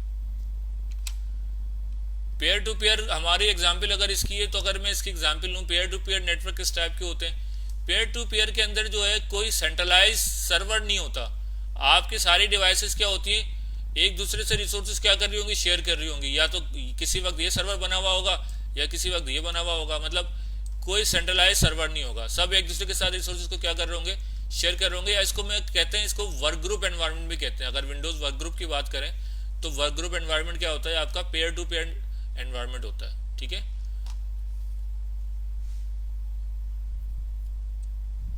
तो ये हमारा कहलाता है पेयर टू पेयर एनवायरनमेंट, ठीक है। लेकिन अगर मैं क्लाइंट सर्वर की बात करूं तो क्लाइंट सर्वर में क्या होगा, क्लाइंट सर्वर में क्या होगा, एक सेंट्रल सर्वर होगा, ठीक है, और जो क्लाइंट होंगे वो सारे के सारे किससे क्यूरी कर रहे होंगे, सर्वर से कर रहे होंगे, आपस में इनकी कम्युनिकेशन नहीं होगी, ये सर्वर को क्यूरी कर रहे होंगे और सर्वर क्या करेगा, रेस्पॉन्स करेगा उस हर क्यूरी का, ठीक है। ये हमारा एनवायरनमेंट क्या है, क्लाइंट एंड सर्वर एनवायरनमेंट कहलाता है, क्लाइंट सर्वर। इसकी एग्जांपल है हमारी विंडोज सर्वर सिस्टम। अगर आप लोगों ने देखा होगा विंडोज सर्वर 2016 2012, सही है, R2, ये सारे इसके लिए अलग से नेटवर्क ऑपरेटिंग सिस्टम रिलीज किए जाते हैं जो इसको सारा देख रहा होता है। इसमें आपका जो क्लाइंट है ये किसी क्लाइंट के साथ बात नहीं करता, ये डायरेक्ट किसके साथ बात कर रहा होता है, सर्वर से। तो ये जो हमारा हिरारिकल स्ट्रक्चर होता है पेयर टू पेयर का या वर्क ग्रुप एनवायरनमेंट होता है, इसमें अगर आपकी छोटी सी कंपनी है, छोटी सी कंपनी ये है कि 8-10 एम्प्लॉई हैं, तो वहाँ पे तो आप वर्क ग्रुप से काम चला सकते हैं, क्योंकि वर्क ग्रुप का जो लाइसेंस है वो सस्ता होता है। विंडो 10 अगर वर्क ग्रुप, या विंडो 7 तो खैर अब बंद ही हो गई है, ठीक है, तो वो अब तो खैर 5-6 हज़ार रुपये में आपको लाइसेंस मिल जाता है, ठीक है। तो ये सस्ता सोल्यूशन है, तो आपको ज़रूरत नहीं है आप जो है वो विंडोज़ 10 लाइसेंस ले लें, बल्कि यहाँ तो लाइसेंस भी नहीं लेते, हम लोग फ्री में ही चला लेते हैं सारी चीज़ें, ठीक है। तो 10-12 तक है, तो आप आपके पास यूज़र हैं, तो वो आपको कहा जाता है कि भाई आप जो है वो वर्क ग्रुप एनवायरनमेंट पे भी चला सकते हैं। लेकिन इसमें कुछ इश्यूज हैं, एडवांटेजेस हैं, डिसएडवांटेजेस हैं। डिसएडवांटेजेस क्या है इसके? एक तो एडवांटेजेस क्या है, एडवांटेजेस ये है कि भाई चीपर सोल्यूशन है, सस्ता सोल्यूशन है। आपने जो है वो वर्क ग्रुप पे चला रही है, सर्वर की आपकी जो है वो सर्वर का जो नेटवर्क ऑपरेटिंग सिस्टम है, अगर आप उसकी कॉस्ट की बात करें तो वो 70-80 हज़ार रुपये का आता है, ठीक है। लेकिन इसमें एडवांटेज से ज़्यादा डिसएडवांटेज क्या है कि आपको अगर देखो हर बंदा अपने अपने पीसी पे अलग अलग काम कर रहा है, डिस्ट्रीब्यूटेड सिस्टम है ना, और उसने शेयरिंग की हुई है आपस में एक दूसरे से, तो अगर मुझे बैकअप करना है तो मुझे हर पीसी पे जाके बैकअप करना पड़ेगा, ठीक है। मुझे अगर एंटीवायरस इंस्टॉल करना है तो हर पीसी का मुझे अलग जो है वो लाइसेंस लेना पड़ेगा। दूसरी चीज़, मुझे बैकअप हो गया, इसके अलावा मुझे मैनेज जो करना है पूरे नेटवर्क को, तो फायरवॉल, या मैंने बताया नेटवर्क फायरवॉल अगर इंस्टॉल करनी है तो हर पीसी पे अलग करनी पड़ेगी, ठीक है। मैनेजमेंट हेक्टिक है थोड़ा। मैनेजमेंट हेक्टिक क्या है कि अगर डेटा मैनेज करना है मुझे, तो मुझे हर एक पे इंडिविजुअल जाके करना पड़ेगा, ठीक है। तो ये सिर्फ मैनेजमेंट जो है ना थोड़ा सा हेक्टिक है, वरना अदरवाइज ये जो है लो कॉस्ट है, सिंपल टू कॉन्फ़िगर है, कोई भी मसला नहीं है, कोई बच्चा भी इसको कॉन्फ़िगर कर सकता है वर्क ग्रुप एनवायरनमेंट को, ठीक है। हाँ, और डुप्लीकेशन ऑफ इन रिसोर्स, तो वो एक फाइल जो है वो यहाँ भी पड़ी होगी, अगर काम हो रहा है यहाँ भी पड़ी होगी, यहाँ भी पड़ी होगी, पॉसिबल है डुप्लीकेशन रिसोर्सेज हो रही होंगी, ठीक है। तो ये कहाँ रिकमेंड किया जाता है? 10 और लेस यूज़र जहाँ पे हो, आप वहाँ पे पेयर टू पेयर से काम चला सकते हैं। लेकिन सर्वर में आपके पास मैनेजमेंट स्ट्रांग हो जाती है। मैनेजमेंट स्ट्रांग ये कि अगर आपने यहाँ पे यूज़र को एक राइट दिया हुआ है कि भाई सर्वर पे सिर्फ एक फाइल तक राइट होगा, तो आप कर सकते हैं, आप एक्सेस पॉलिसीज बना सकते हैं, ठीक है। अगर आपको बैकअप लेना है तो आप सिर्फ सर्वर पे जाएंगे और उसका बैकअप बना लेंगे, ठीक है।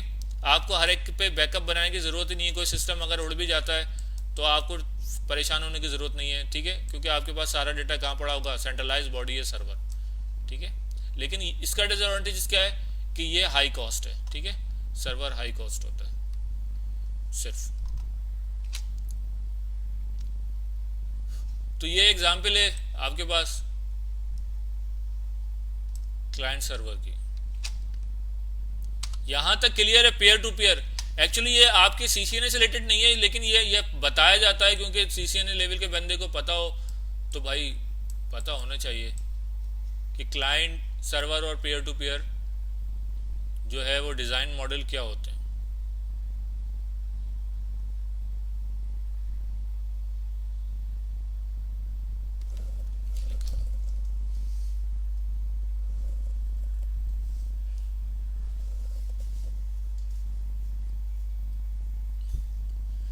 हाँ, आप चला सकते हैं, आप एट ए टाइम चला सकते हैं कि आप जो है वो इनकी पेयरिंग भी कर दें दोनों की आपस में, और इसको सर्वर के साथ भी कनेक्ट कर दें, दोनों एक साथ आप रन कर सकते हैं प्रैक्टिकली, ठीक है, कोई इशू नहीं है।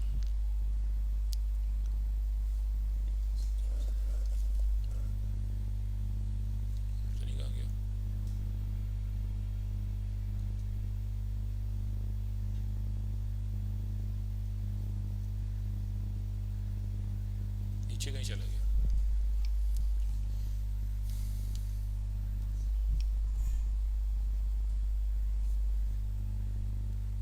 यहाँ तक क्लियर है, तो फिर आगे चलते हैं, कोई क्वेश्चन है तो पूछ लो यार।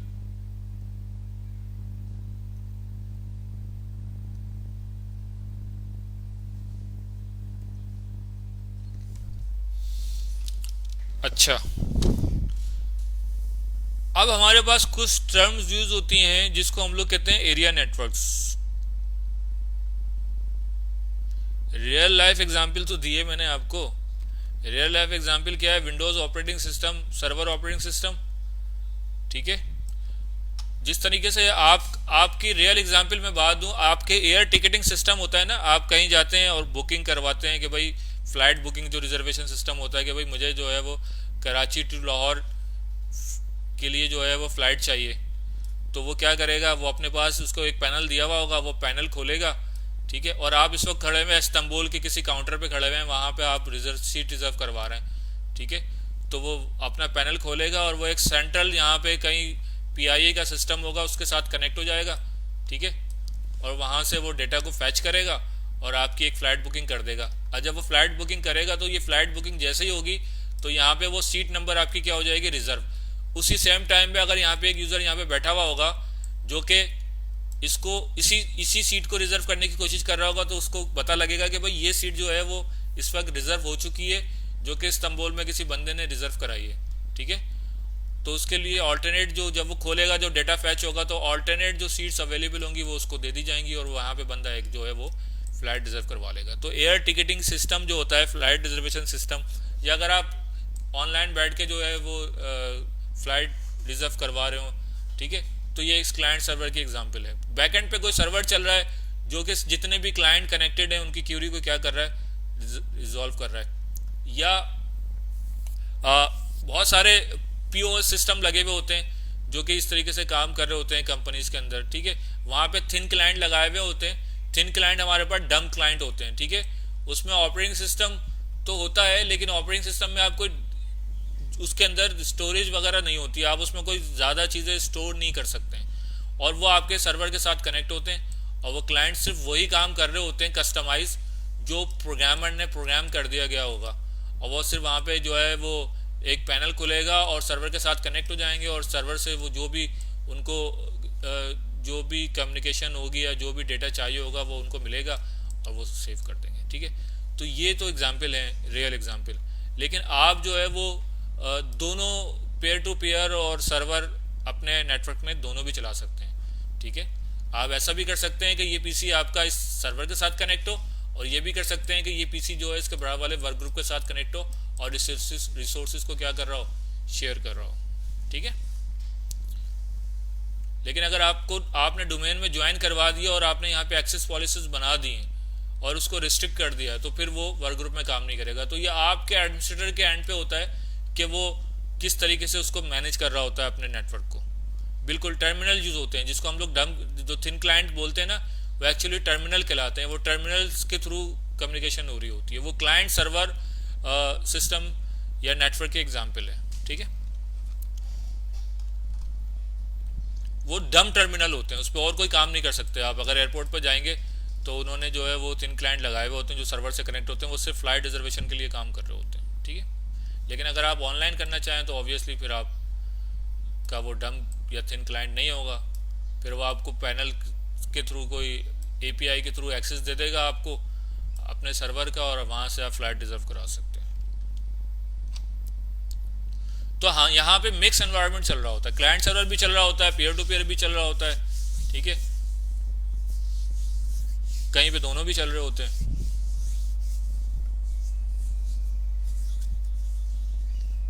डिपेंड करता है आपकी कहना चाहिए सॉफ्टवेयर की नीड्स के ऊपर कि आप किस तरीके से उसको मैनेज कर रहे होते हैं। आगे चलें भाई, क्लियर है सबको?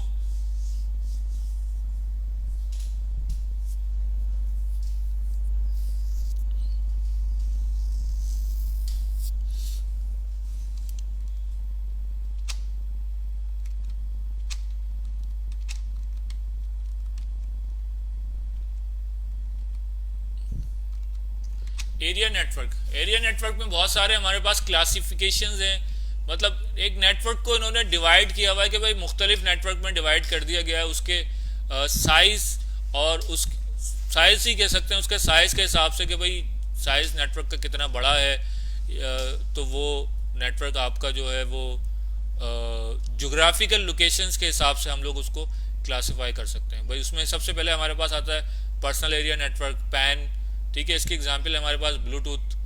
पर्सनल एरिया नेटवर्क वो नेटवर्क होता है जो कि किसी पर्टिकुलर टास्क को को परफॉर्म करने के लिए क्रिएट किया जाता है, और जब वो टास्क आपका परफॉर्म कर लिया जाता है तो उस नेटवर्क को क्या कर देते हैं, ख़त्म कर देते हैं, ठीक है। ये नेटवर्क 24 आवर्स जो है वो एग्जिस्ट नहीं करता है, ठीक है। जिस तरीके से ब्लूटूथ आपने खोला, आपने कोई फाइल ट्रांसफ़र की, उसके बाद वो काम हो गया, आपने ब्लूटूथ को क्या कर दिया, ऑफ कर दिया। या आपने वाईफाई हॉटस्पॉट खोलते हैं, आप दोस्तों के साथ बैठे होते हैं, तो आपने इंटरनेट शेयर करवाया, दोस्तों ने फाइल एक दूसरे को शेयर की या इंटरनेट यूज़ किया, उसके बाद आपने हॉटस्पॉट को क्या कर दिया, बंद कर दिया। ठीक है, तो ये इस टाइप का नेटवर्क हमारे क्या कहलाता है, पर्सनल एरिया नेटवर्क कहलाता है। इसके एग्जांपल है हमारे पास ब्लूटूथ, या हम इसको हॉटस्पॉट भी इसके एग्जांपल ले सकते हैं।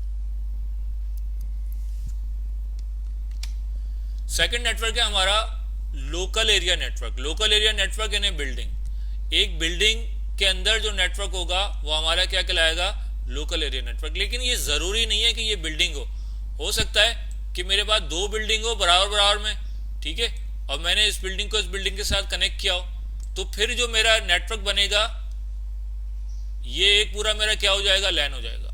ठीक है, एक एडमिनिस्ट्रेटर या एक कंपनी जो अपने पूरे नेटवर्क को जो देख रही है या उसको जो मैनेज कर रही है, ठीक है, वो क्या कहलाता है, लैन आपका। ठीक है, इसको हम लोग क्या कहते हैं, लोकली। लोकली मतलब क्या है, कंपनी का नेटवर्क, आपका नेटवर्क, वो क्या कहलाएगा, लैन। मतलब आपके घर पे वाईफाई राउटर लगा हुआ और आपके सारे लोग कनेक्ट हुए हैं उसके साथ, तो वो क्या हो जाएगा, योर लैन। ठीक है, आपका लैन, इसीलिए हम इसको क्या कहते हैं, लोकल एरिया नेटवर्क। तो इसकी बाउंड्री नॉर्मली क्या जाता है कि भाई एक फ्लोर है, अगर कंपनी का ऑफिस एक फ्लोर पे एग्जिस्ट करता है तो भाई वही है, उसका लैन है।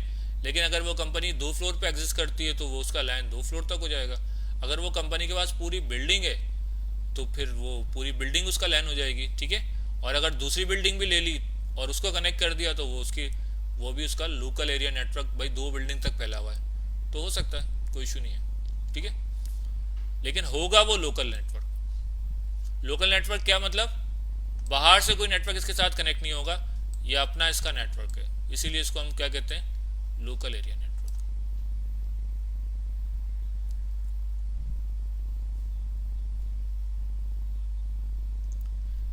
नेटवर्क की रेंज लिमिटेड भी हो सकती है और अनलिमिटेड भी हो सकती है। अनलिमिटेड तो खैर नहीं, अनलिमिटेड भी कहीं ना कहीं जाके लिमिटेड ही होगी ना।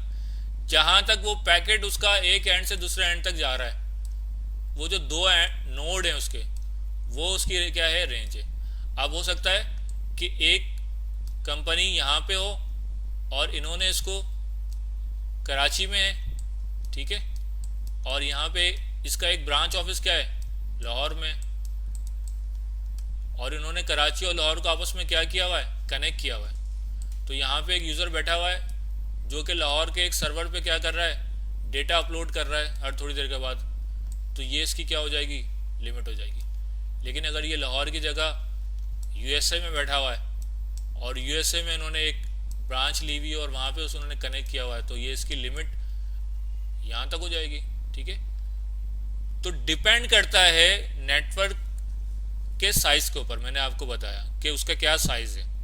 ठीक है, आप अपने लैन को कहाँ से कहाँ तक एक्सेस दे रहे हैं, तो जाहिर सी बात है यूएसए तक अगर उसको आप एक्सेस दे रहे हैं तो फिर आप जाहिर सी बात है यहाँ पे आपने अपनी लाइन तो नहीं बिछाई हुई होगी ना, आपने यहाँ पे इंटरनेट कहीं बीच में लिया हुआ होगा, पब्लिक नेटवर्क कनेक्ट किया होगा। तो जब पब्लिक नेटवर्क कनेक्ट कर दिया तो फिर ये लैन नहीं रहा। ठीक है, या आपने कराची से लाहौर तक अगर एक लाइन बिछाई हुई है तो यहाँ पे आपने अगर इसको, आप तो अपनी लाइन नहीं बिछा सकते हो ना यहाँ तक, तो आपने किसी न किसी थर्ड पार्टी से आईएसपी से कनेक्टिविटी ली होगी, वीपीएन बनाया होगा या पॉइंट टू पॉइंट लिया हुआ होगा, तो फिर आपका यहाँ पे ये लैन नहीं रहेगा। ठीक है, ये फिर क्या हो जाएगा, वैन। ठीक है, तो लैन जो बात हो रही है वो लोकली बात हो रही है कि लोकली आपका एक नेटवर्क चल रहा है। ठीक है, लेकिन अगर बीच में थर्ड पार्टी इन्वॉल्व हो जाती है, थर्ड पार्टी कौन, आईएसपी, तो फिर क्या हो जाता है, वो वैन। ठीक है, एक होता है metropolitan area network, multiple building in the same net city. अब कराची के अंदर ही मेरे 4 ब्रांचेज हैं। ठीक है, फॉर एग्जांपल मैं फूड पांडा डिलीवरी करता हूँ, तो फूड पांडा की एक जो है वो कराची में 4 लोकेशन पे मेरे जो है वो ऑफिस हैं और मैं इनको आपस में कनेक्ट करना चाह रहा हूँ। ठीक है, कनेक्ट करने के लिए ऑब्वियसली मैं कोई ना कोई जो है थर्ड पार्टी यूज़ करूँगा, लेकिन ये जो विद इन द सिटी जो मेरा नेटवर्क चलेगा, ये नेटवर्क क्या कहलाता है, मैन। ठीक है यार, ये इसमें कोई हार्ड एंड फास्ट रूल नहीं है, ये सिर्फ टर्मिनोलॉजीज हैं, याद रखने के लिए, ठीक है। अब अगर देखो मैंने ये एग्जांपल दी थी आपको कि कराची से लाहौर, अगर मैं यहाँ अपना वीपीएन क्रिएट कर दूं, वीपीएन का एक टनल बना दूं और यहाँ पे मैं अपनी प्राइवेट आईपीस, यहाँ पे प्राइवेट आईपीस के साथ क्या कर दूं, राउट करवा दूं, तो ये देखा जाए तो ये मेरा एक लैन ही बन जाएगा ना, ठीक है। तो वो अभी आपको चीज़ें मैंने बताया ना, एक पजल गेम है, जब आप वहाँ पे पहुँचोगे तो आपको समझ आएगी। तो अभी आप सिंपल टर्मिनोलॉजी से इसमें ज़्यादा कंफ्यूज नहीं हो कि भाई एक लोकल बिल्डिंग के अंदर अगर होगा लैन तो वो मेरा लैन है, उसमें थर्ड पार्टी इन्वॉल्व नहीं है। और अगर विद इन द सिटी अगर जो है वो मेरी ब्रांचेस चल रही हैं तो वो मेरा मैन हो जाएगा, ठीक है। अक्रॉस द सिटी अगर है तो मेरा क्या हो जाएगा, वो वैन हो जाएगा, ठीक है।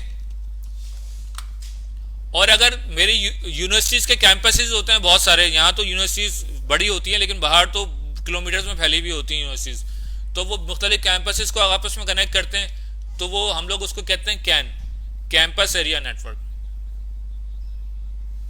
ठीक है। वो कहलाता है कैन। तो आप कहीं कैन लिखा हुआ देखो तो कंफ्यूज नहीं होना, भाई कैन का क्या है, भाई कैंपस एरिया नेटवर्क के मुख्तलिफ डिफरेंट कैंपसेस को आपस में इन्होंने कनेक्ट किया हुआ है, ठीक है। एक हमारे पास होता है वायरलेस लैन, ये लैन ही की एग्जाम्पल है, लेकिन इसमें क्या हो गया, वायरलेस डिवाइसेस आ जाएंगे बीच में, बस होगा मेरा लोकल नेटवर्क ही होगा ये, लेकिन इसमें मैं चाहता हूं कि भाई मेरी केबलिंग यूज ना हो, सारी कम्युनिकेशन किसके थ्रू हो, वायरलेस के थ्रू हो, ठीक है। वायरलेस आपको पता होना चाहिए कि वायरलेस क्या है। मोबाइल फोन के अंदर आपके ऊपर कोई लाइन कनेक्टिविटी नहीं होती है, आपको वायरलेस से कनेक्ट करते हैं, लैपटॉप वाईफाई से कनेक्ट करते हैं तो वो वायरलेस हो जाता है आपका। तो उसमें कोई ना कोई वायरलेस कार्ड लगा हुआ होता है, वायरलेस नेटवर्क कार्ड लगा होता है जो आपके डिवाइस को वायरलेस कनेक्टिविटी के लिए कैपेबल बनाता है, ठीक है।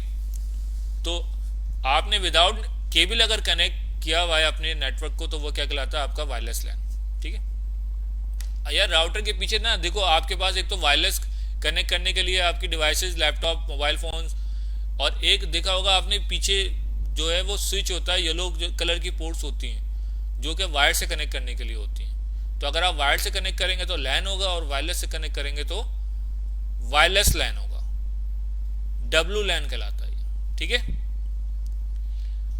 ये कहाँ पे यूज होता है, ये डिपेंड करता है कि भाई आपकी जो है वो आप नहीं चाहते भाई कि भाई मैं केबलिंग यूज करूं अपने ऑफिस के अंदर, क्यों नहीं चाहते, हो सकता है आपने रेंट पे ऑफिस लिया हुआ और आप अभी शिफ्ट हुए हो तो आप खर्चा करना नहीं चाह रहे, आप चाहते हैं यार जो है कम खर्चे में काम हो जाए, या आप चाहते हैं कि यार मैं चाहता हूँ मेरा विद इन द आवर जो है ना, घंटों के अंदर या मिनटों के अंदर मेरा नेटवर्क खड़ा हो जाए, तो आप वायरलेस यूज़ कर लें, आप एक राउटर लगाएं और पूरा नेटवर्क 2 मिनट के अंदर, आपका 5 मिनट के अंदर कनेक्ट हो जाएगा, शेयरिंग भी हो जाएगी, प्रिंट सर्वर सब कनेक्ट हो जाएगा इसके लिए साथ, ठीक है। या आपने ऐसी जगह कोई बिल्डिंग में ऑफिस ले लिया जो कि कोई हिस्टोरिकल बिल्डिंग है, वहाँ पे ठोकर ठाकी और एक जो है चैनल पट्टियाँ और केबलिंग जो है वो अलाउ नहीं करती है, तो आपको वहाँ पे भी क्या करना पड़ेगा, वायरलेस लैन यूज़ करना पड़ेगा। तो इसके बेनिफिट हैं, फ़ायदे भी हैं, नुकसान भी हैं, ठीक है।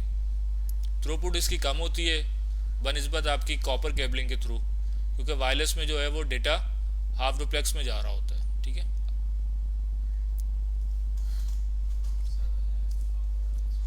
हाफ डुप्लेक्स तो पढ़ा चुका हूँ लोगों, हाफ डुप्लेक्स डुप्लेक्स तो पढ़ा चुका हूँ।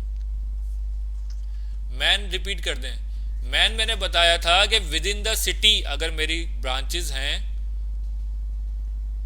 मुख्तलिफ और मैं उनको कनेक्ट करना चाहता हूँ तो मैं किस तरीके से कनेक्ट करूँगा। देखो आप 2 तरीके हैं मेरे पास। कराची फॉर एग्जांपल, ये कराची के अंदर मेरे पास 2 लोकेशन थी। एक लोकेशन है मेरे पास DHA, ठीक है, DHA में मेरा ऑफिस है, और एक ऑफिस है मेरा गुलशन के अंदर, ठीक है। पूरी बिल्डिंग है मेरे पास, ठीक है। अब मैं चाहता हूँ ये बिल्डिंग जो है मैं इसको कनेक्ट कर दूँ DHA वाले बिल्डिंग है। अब इसके 2 तरीके हैं, या तो ये कि मैं एक फाइबर ऑप्टिक बिछा दूं ग्राउंड और कनेक्ट कर दूं, या दूसरा तरीका ये है कि यहाँ पे मैं क्या करूं, एक वायरलेस टावर खड़ा करूं और यहाँ पे मैं एक वायरलेस मॉडेम लगाऊं टावर के ऊपर, और यहाँ भी मैं एक वायरलेस मॉडेम लगाऊं, और साइड लाइन ऑफ साइड मेरी क्लियर होगी बिल्डिंग के टावर पे, और मैं इसको 20 किलोमीटर है फॉर एग्जाम्पल ये, ठीक है। तो 20 किलोमीटर्स की डिवाइसेस आती हैं जो कि मैं यूज़ कर सकता हूँ वायरलेस मॉडेम, जिसके लिए मुझे लाइसेंसिंग फ्रीक्वेंसी की ज़रूरत नहीं होती, ठीक है। अनलाइसेंस बैंड होते हैं वो, तो उसमें मैं इसको कनेक्ट कर दूं और मेरी डीएचए जो है वो गुलशन के साथ कनेक्ट हो जाए। किस तरह कनेक्ट हो जाएगी, वायरलेस के थ्रू मैंने क्या कर दिया, वायरलेस मॉडेम लगा के कनेक्ट कर दिया इसको, और मेरे यहाँ के यूजर आराम से जो है वो यहाँ के यूजर के साथ क्या कर रहे हैं, कम्युनिकेट कर रहे हैं। तो ये मेरा क्या कहलाएगा भाई, मैन। ठीक है, विद इन द सिटी। जाहिर सी बात है ये विद इन द सिटी काम कर रहा है। अगर मैं 400 किलोमीटर की बात करूँ तो फिर ये वायरलेस डिवाइसेस काम नहीं करेंगी, फिर मुझे सैटेलाइट पे जाना पड़ेगा। तो सैटेलाइट तो हर कंपनी की रेंज में नहीं होती ना, फिर वो थर्ड पार्टी पे जाना पड़ेगा आपको। ठीक है, या फिर मैं बोलूँ किसी आईएसपी से कि यार मुझे आप अपनी फाइबर ऑप्टिक यूज़ करने दे दो, ठीक है, और वो आईएसपी जो है वो मेरे उनकी फाइबर ऑप्टिक शहर में बिछी हुई होंगी, वो मुझे एक कनेक्टिविटी दे दें। मैं लैन उसको वैन से कनेक्ट ना करूँ, मैं सिर्फ अपनी कनेक्टिविटी के लिए लीज लाइन ले लूँ, जिसको हम लोग कहते हैं लीज लाइन या डेडिकेटेड लाइन। ठीक है, और वो मुझे कनेक्ट करके दे दें और मैं अपनी कम्युनिकेशन करवा लूँ। ठीक है, मुझे वैन नहीं चाहिए। तो ये क्या कहलाएगा, मेरा metropolitan area network. Fibre optic का एक टॉपिक है, अलग आएगा, जब वो आएगा तो मैं आपको बता दूंगा। ठीक है,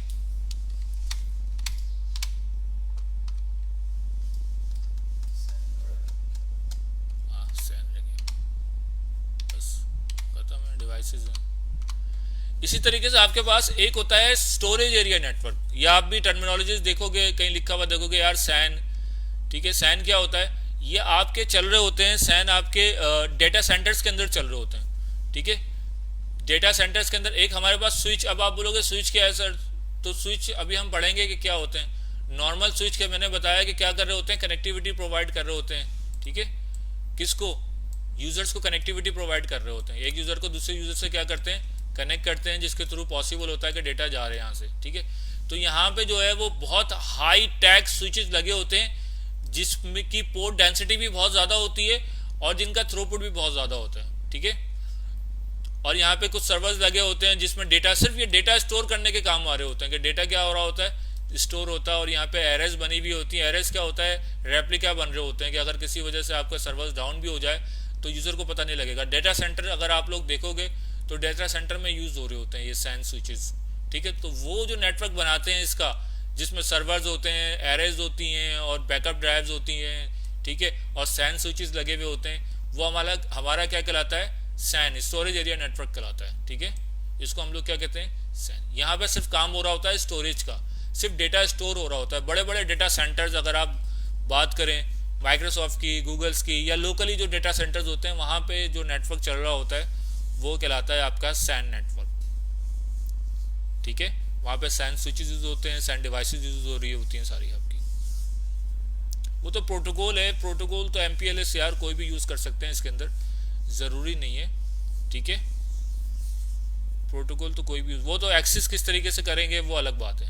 मैं तो नेटवर्क की बात कर रहा हूँ, कि नेटवर्क की आर्किटेक्चर की बात कर रहा हूँ, कि किस तरीके से वहाँ पे सैन स्विचेस यूज़ हो रहे होंगे, सर्वर्स यूज़ हो रहे होंगे, सैन डिवाइसेस यूज़ हो रही होंगी। उनको एक्सेस करने के लिए आप क्या यूज़ कर रहे हैं। ठीक है, आप फ्रेम रिले यूज़ कर रहे हैं, आप MPLS यूज़ कर रहे हैं, या और कोई आप प्रोटोकॉल यूज़ कर रहे हैं, वो अलग कहानी है।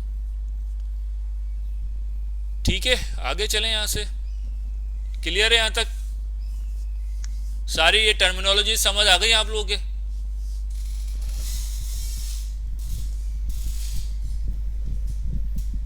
मुझे रेस्पॉन्स दे दो यार कमेंट में।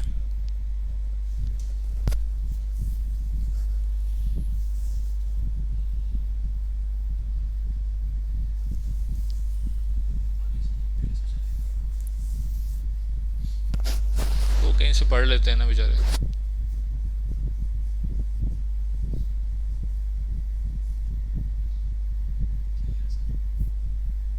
सही है। बाकी ये वैन है, वैन की एग्जाम्पल क्या है, वैन की एग्जाम्पल मैंने आपको बताई थी, इंटरनेट है। ठीक है, वैन के लिए क्या होगा कि आपका कोई ना कोई थर्ड पार्टी की बात मैंने यूज़ की आपको, कि थर्ड पार्टी कौन हो सकता है, सर्विस प्रोवाइडर्स ISPs। ठीक है, तो कोई ना कोई ISP यूज़ करेंगे। अगर आपकी एक ब्रांच कराची में है और एक आपकी लाहौर में, तो ऑब्वियसली फिर आपको कोई ना कोई थर्ड पार्टी यूज़ करना पड़ेगा मैकेनिज़्म, जिसके थ्रू आप क्या करेंगे, उनको कनेक्ट करेंगे। तो वहाँ पे क्या आ जाता है आपका, वो क्या कहलाता है आपका वैन। ठीक है, मल्टीपल सिटीज़, डिफरेंट सिटीज़ को अगर आपने कनेक्ट करना है ऑफिस की, तो आप क्या यूज़ करेंगे, वैन। जी जी, क्लास आप दोबारा से रिपीट करके देख सकते हैं। कोई चीज़ अगर क्यूरी समझ में नहीं आए तो आप जो है वो दोबारा से उसको देख लें, इंशाल्लाह क्लियर हो जाएगा। वरना आप फिर नेक्स्ट क्लास में क्यूरी मैं क्वेश्चंस ले रहा होता हूँ, उस वक्त आप पूछ लें, तो जो चीज़ क्लियर नहीं है तो हम क्लियर कर देंगे, कोई इशू नहीं है इसमें, ठीक है। असल मकसद ये है कि आप लोगों को पूछने का मकसद भी यही होता है कि आप लोगों को कॉन्सेप्ट क्लियर होने चाहिए। कॉन्सेप्ट क्लियर होंगे तो फिर आगे की चीज़ें समझ आएंगी। अगर अभी क्लियर नहीं होंगे और मैं आगे चला जाऊंगा, वाईफाई डिवाइस की एग्जाम्पल, वाईफाई डिवाइस वैन की एग्जाम्पल, सैटेलाइट है ना, सैटेलाइट पे आपकी सैटेलाइट कनेक्टिविटी लेते हैं ना आप, ट्रांसवर्ल्ड से भी मिलती है या और कोई कंपनी है वो आपको सैटेलाइट, तो सैटेलाइट पे आप क्या करते हैं, घर के बाहर आप एक डिश एंटीना टाइप की ऐसी चीज़ होती है, ठीक है, ये डिवाइस आती है, ये आप जब सैटेलाइट कनेक्शन लेते हैं तो यहाँ पे एक एलन भी लगी हुई होती है, डिजिटल एलन भी कहलाती है। ये डिवाइस आपको सैटेलाइट, कोई ट्रैवल कर रहा है कोई बाहर, ठीक है, तो वो सैटेलाइट से क्या कर देते हैं, इसको कनेक्ट कर देते हैं। तो यहाँ पे आप जो है वैन सैटेलाइट कनेक्टिविटी ले लेते हैं, ठीक है। इसमें आपकी जो कहते हैं ना फाइबर ऑप्टिक कट गई, ये मसला हो गया वो मसला हो गया, तो बैकअप लिंक्स लिए हुए होते हैं आईएसपीज ने, तो फिर वो क्या करते हैं सैटेलाइट्स के थ्रू चला जाता है, ठीक है। या अगर मैं बात करूँ आपकी 4G या 5G नेटवर्क की बात करूँ, तो वो भी आप किससे ले रहे होते हैं, वायरलेसली ले रहे होते हैं ना वैन, कि आपके मोबाइल के अंदर क्या होता है 5G या 4G का एक एंटीना होता है या डिवाइस होती है, ये क्या करती है, कनेक्ट हो जाती है किससे, आपके टावर के साथ, कहीं टावर लगा होगा मोबाइल लिंक का या किसी का, उसके साथ कनेक्ट हो जाती है रोमिंगली, और वहाँ से आप क्या करते हैं इंटरनेट कनेक्ट कर लेते हैं अपना, ठीक है। तो ये भी एग्जाम्पल है आपकी वैन की वायरलेस डिवाइस की। ये आप डाउनलोड कर सकते हैं, फेसबुक की वीडियोस, आप प्राइवेट वीडियोस डाउनलोड हो जाती हैं, आप इसको डाउनलोड कर सकते हैं।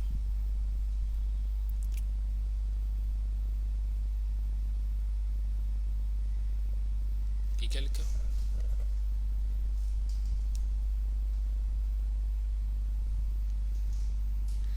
वैन टू कॉन्टिनेंट भी हो सकता है, लेकिन वैन का मतलब मैंने सिर्फ बताया, वैन का क्या मतलब है कि कोई ना कोई थर्ड पार्टी इन्वॉल्व होगी, ठीक है, इंटरनेट इन्वॉल्व होगा बीच में। तो ज़रूरी नहीं है कि आप जो है वो कॉन्टिनेंट के अंदर ना हो तो वो वैन नहीं है, ऐसा नहीं है भाई, ठीक है।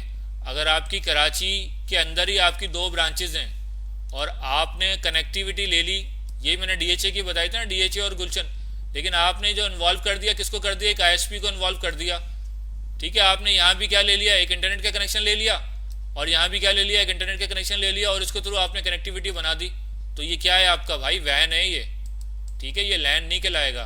क्यों, क्योंकि बीच में कौन इन्वॉल्व हो रहा है, आईएसपी। आपका नेटवर्क नहीं है ना, किसी और का नेटवर्क है जो कि आप यूज कर रहे हैं कनेक्टिविटी बनाने के लिए, इसलिए वो क्या है, वैन, सही है ना। तो फिर वो लैन नहीं रहेगा। मैं अगर यहाँ पे घर पे बैठा हुआ हूँ, ठीक है, और नीचे वाले फ्लोर पे मैंने कनेक्ट किया हुआ है, तो वो लैन नहीं रहेगा।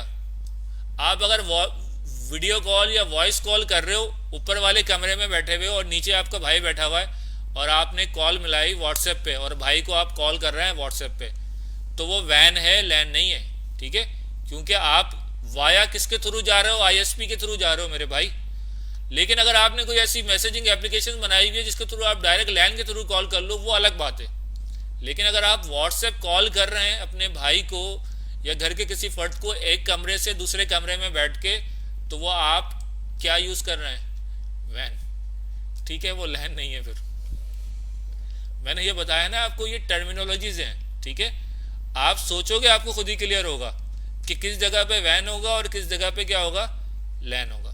लेकिन अगर आप वहीं पे बैठ के एक प्रिंटर लगा हुआ और उस प्रिंटर में प्रिंट दे रहे हैं, तो वो आप कौन सा इंफ्रास्ट्रक्चर यूज कर रहे हैं, अपने घर का इंफ्रास्ट्रक्चर यूज कर रहे हैं, तो वो फिर क्या है, लैन, ठीक है।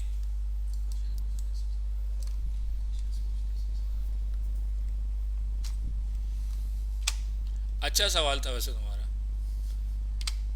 बाकी लोगों को क्लियर हो गया होगा इससे, ठीक है। अब आई होप कि ये वैन और लैन थोड़ा आपको कॉन्सेप्ट बन गया होगा कि यार किस जगह पे वैन है और किस जगह पे, बस वैन का मतलब क्या है, बीच में आईएसपी इन्वॉल्व है, कोई थर्ड पार्टी कनेक्टिविटी बनाने के लिए कौन है, आपकी थर्ड पार्टी इन्वॉल्व है। बस आप किसी थर्ड पार्टी को क्या कर रहे हैं, यूज कर रहे हैं अपनी कनेक्टिविटी के लिए, वो क्या है आपका वैन। वो चाहे आप बराबर वाले कमरे में बैठे हो, चाहे आप जो है वो अमेरिका में बैठे हो, चाहे आप लाहौर में बैठे हो, इससे कोई फर्क नहीं पड़ता। ठीक है। अगर मैन के साथ वीपीएन है तो क्या होगा, देखो मैंने आपको बताया, अगर मैन यूज कर रहे हैं आप और आपने डेडिकेटेड लाइन ली हुई है, ठीक है, और आपने आईएसपी को बोला हुआ है कि भाई मुझे कोई जो है वो इंटरनेट नहीं चाहिए, मुझे सिर्फ कनेक्टिविटी चाहिए लाहौर से दो ब्रांचेस में कराची के अंदर, और आपकी फाइबर ऑप्टिक यूज करनी है, उसने मुझे क्या किया, डेडिकेटेड पाथ दे दिया, उसके बाद फाइबर ऑप्टिक की बैंडविड्थ होगी उसमें से दे दिया मुझे, तो वो तो फिर मैन है। लेकिन अगर मैंने दो आईएसपी से कनेक्शन लेके उनको आपस में मैंने वीपीएन बना दिया, तो फिर भाई वो वैन है, मैन नहीं है वो। ठीक है। और अगर मैंने वायरलेस मॉडेम लगा के छत के ऊपर उनके साथ कनेक्टिविटी बना दी, तो फिर वो लैन होगा। ठीक है,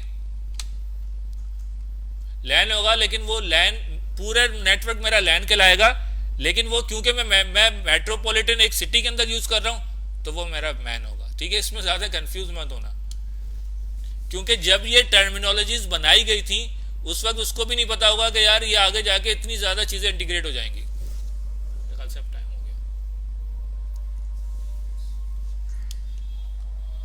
तो यार ये आज का टॉपिक हम यहाँ पे रखते हैं, कुछ क्वेश्चन लेंगे। आगे का जो हमारी क्लास है बहुत इंटरेस्टिंग क्लास है, इसमें हम लोग डिवाइसेस पढ़ेंगे, ये बड़ी चीज अच्छी क्लास होने वाली है। ठीक है, इसमें hub, switches, routers, collision domain, broadcast domain, इन सब के बारे में पढ़ेंगे हम लोग। तो इंशाल्लाह ताला नेक्स्ट क्लास में हम लोग करेंगे ये सारी चीज़ें। अभी तो मैं इसको रोकता हूँ क्योंकि फिर ये 15-20 मिनट चाहिए और मज़ीद। तो अभी अजान हो रही है, अजान का ब्रेक लेते हैं।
यार नोट्स नहीं है तो पूरी वीडियो रिकॉर्ड हो गई ना, आपका जब दिल चाहे डाउनलोड कर लो, देख लो उसको, तो जाहिर सी बात है वीडियो में पूरे नोट्स भी मौजूद हैं। अलग से अगर आप लोगों को और डिटेल में ये चीज़ पढ़नी है तो फिर आप जो है वो नेटाकैट पे जाएं और उस पर बहुत डिटेल में चीज़ें लिखी हुई हैं, वहाँ से आप पढ़ें। ठीक है, तो वहाँ पे आपको मिल जाएंगे। दूसरी ये है कि मैं इस ग्रुप में बुक शेयर कर दूंगा, सिस्को की ऑफिशियल जो बुक है फॉर CCNA, तो वो बुक मैं शेयर कर दूंगा आप लोगों को। मैं बुक शेयर नहीं करूंगा, मैं लिंक शेयर कर दूंगा। ठीक है, तो आप वहाँ से डाउनलोड कर लीजिएगा वो बुक, तो वहाँ से भी आपको बहुत अच्छे बुक है वो CCNA के लिए, वहाँ से आपको हेल्प मिल जाएगी।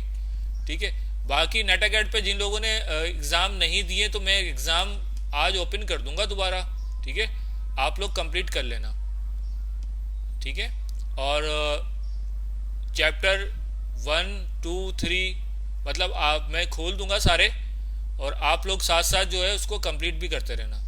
ये याद रखना, जहन में रखना कि जिन स्टूडेंट्स के चैप्टर एग्जाम कंप्लीट होंगे उनको ही हम फाइनल में बैठने देंगे। ठीक है, तो बाद में कोई मुझसे शिकायत नहीं करे कि सर जो है वो ये हो गया था, वो हो गया था, टाइम नहीं मिला, फलाना ढिमकाना। यार देखो, इसलिए मैं अभी से बता रहा हूँ आप लोगों को कि मैं आज खोल दूंगा तो आप लोग जो है उसको कंप्लीट कर लेना, चैप्टर 1 भी, और मजीद जो बाकी भी हम लोग पढ़ते रहेंगे। आप चाहो पहले देना तो पहले दे दो, ठीक है, कंप्लीट करके रखना तो कंप्लीट कर लो, वरना साथ साथ आप, मैं पढ़ाता रहूँगा, आप उसको भी कंप्लीट करते रहना, क्योंकि वो चैप्टर्स एग्ज़ाम जो है वो रिलेटेड टू हैं आपके नेटाकैट से, ठीक है, किस रिलेटेड है आपके नेटाकैट से, तो वो चीज़ें आपको नेटाकैट पे मिलेंगी, वहाँ पे पढ़ लो और उसको कंप्लीट कर लो, ठीक है।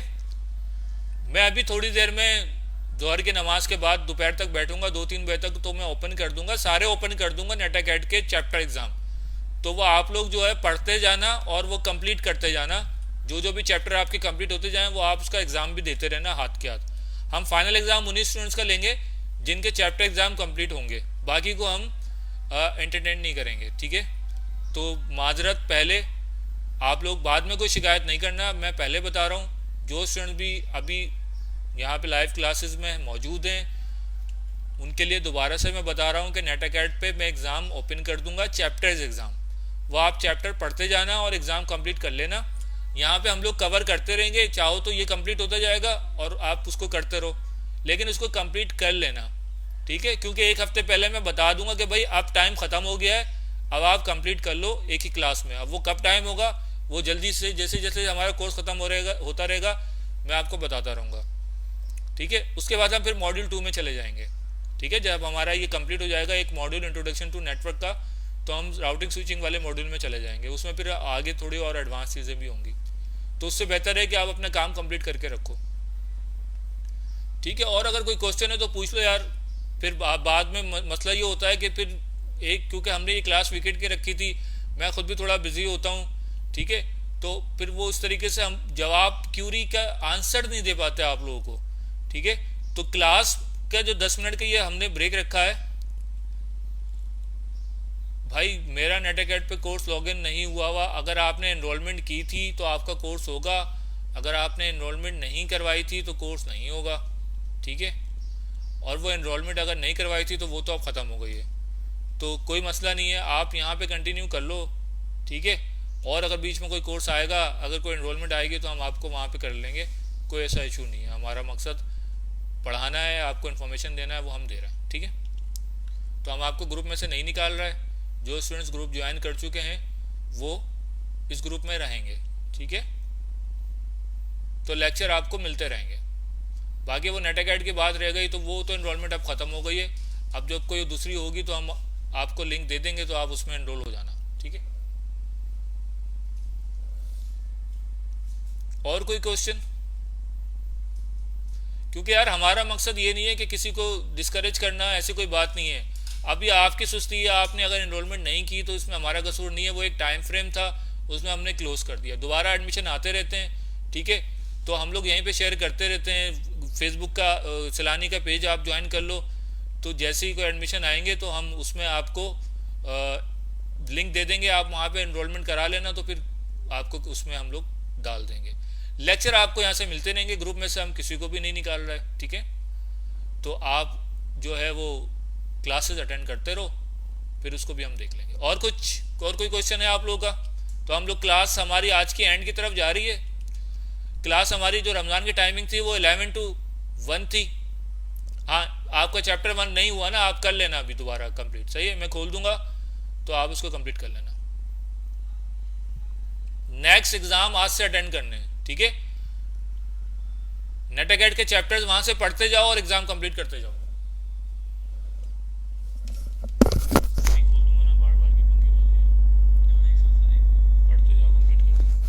ठीक है, तो वो चैप्टर्स कंप्लीट करते जाओ और वहाँ पे एग्जाम कंप्लीट करते जाओ, सबके चैप्टर एग्जाम कंप्लीट होने चाहिए। सर्टिफिकेट किसको मिलेगा? सर्टिफिकेट उसको ही मिलेगा जो फाइनल एग्जाम देगा, और उसको सर्टिफिकेट नेटाकैट की तरफ से मिलेगा और सलानी की तरफ से भी हम देंगे, ठीक है। और कोई क्वेश्चन? ठीक है जी, तो मैंने इंपॉर्टेंट अनाउंसमेंट भी कर दिया आप लोगों को, अगर किसी से रह गई है तो इस वीडियो को दोबारा देख लेना, तो आपको समझ आ जाएगा इंशाल्लाह। फिर हमारी रमज़ान की जो टाइमिंग है 11 to 1 PM, ठीक है, 11 से 1 बजे तक संडे को हमारी क्लास है। ये सिर्फ रमज़ान की जो 3 हफ्ते, मजीद 4 हफ्ते हैं उसमें संडे वाले दिन होगी, उसके बाद दोबारा हमारी टाइमिंग 10 to 11 हो जाएगी, 10 to 1 हो जाएगी, सॉरी 10 to 1, 10 बजे से लेके 1 बजे तक 3 घंटे की क्लास हो जाएगी हमारी, ठीक है। फाइनल एग्जाम कब होगा? जब मैं ये हमारा मॉड्यूल 1 कंप्लीट हो जाएगा तो इंशाल्लाह फिर हम फाइनल एग्जाम लेंगे। तो अभी उसमें टाइम है, शायद महीना है, ये रमजान के बाद ही होगा, ठीक है। असाइनमेंट जो भी होगी मैं बता दिया करूंगा। असाइनमेंट अगर कोई बीच में सबमिशन लेनी होगी तो मैं आपसे ले लूंगा, ठीक है। चलें आज की क्लास को यहाँ पे एंड करते हैं हम। इंशाल्लाह फिर आपसे नेक्स्ट संडे को मुलाकात होगी। तब तक के लिए अल्लाह हाफिज।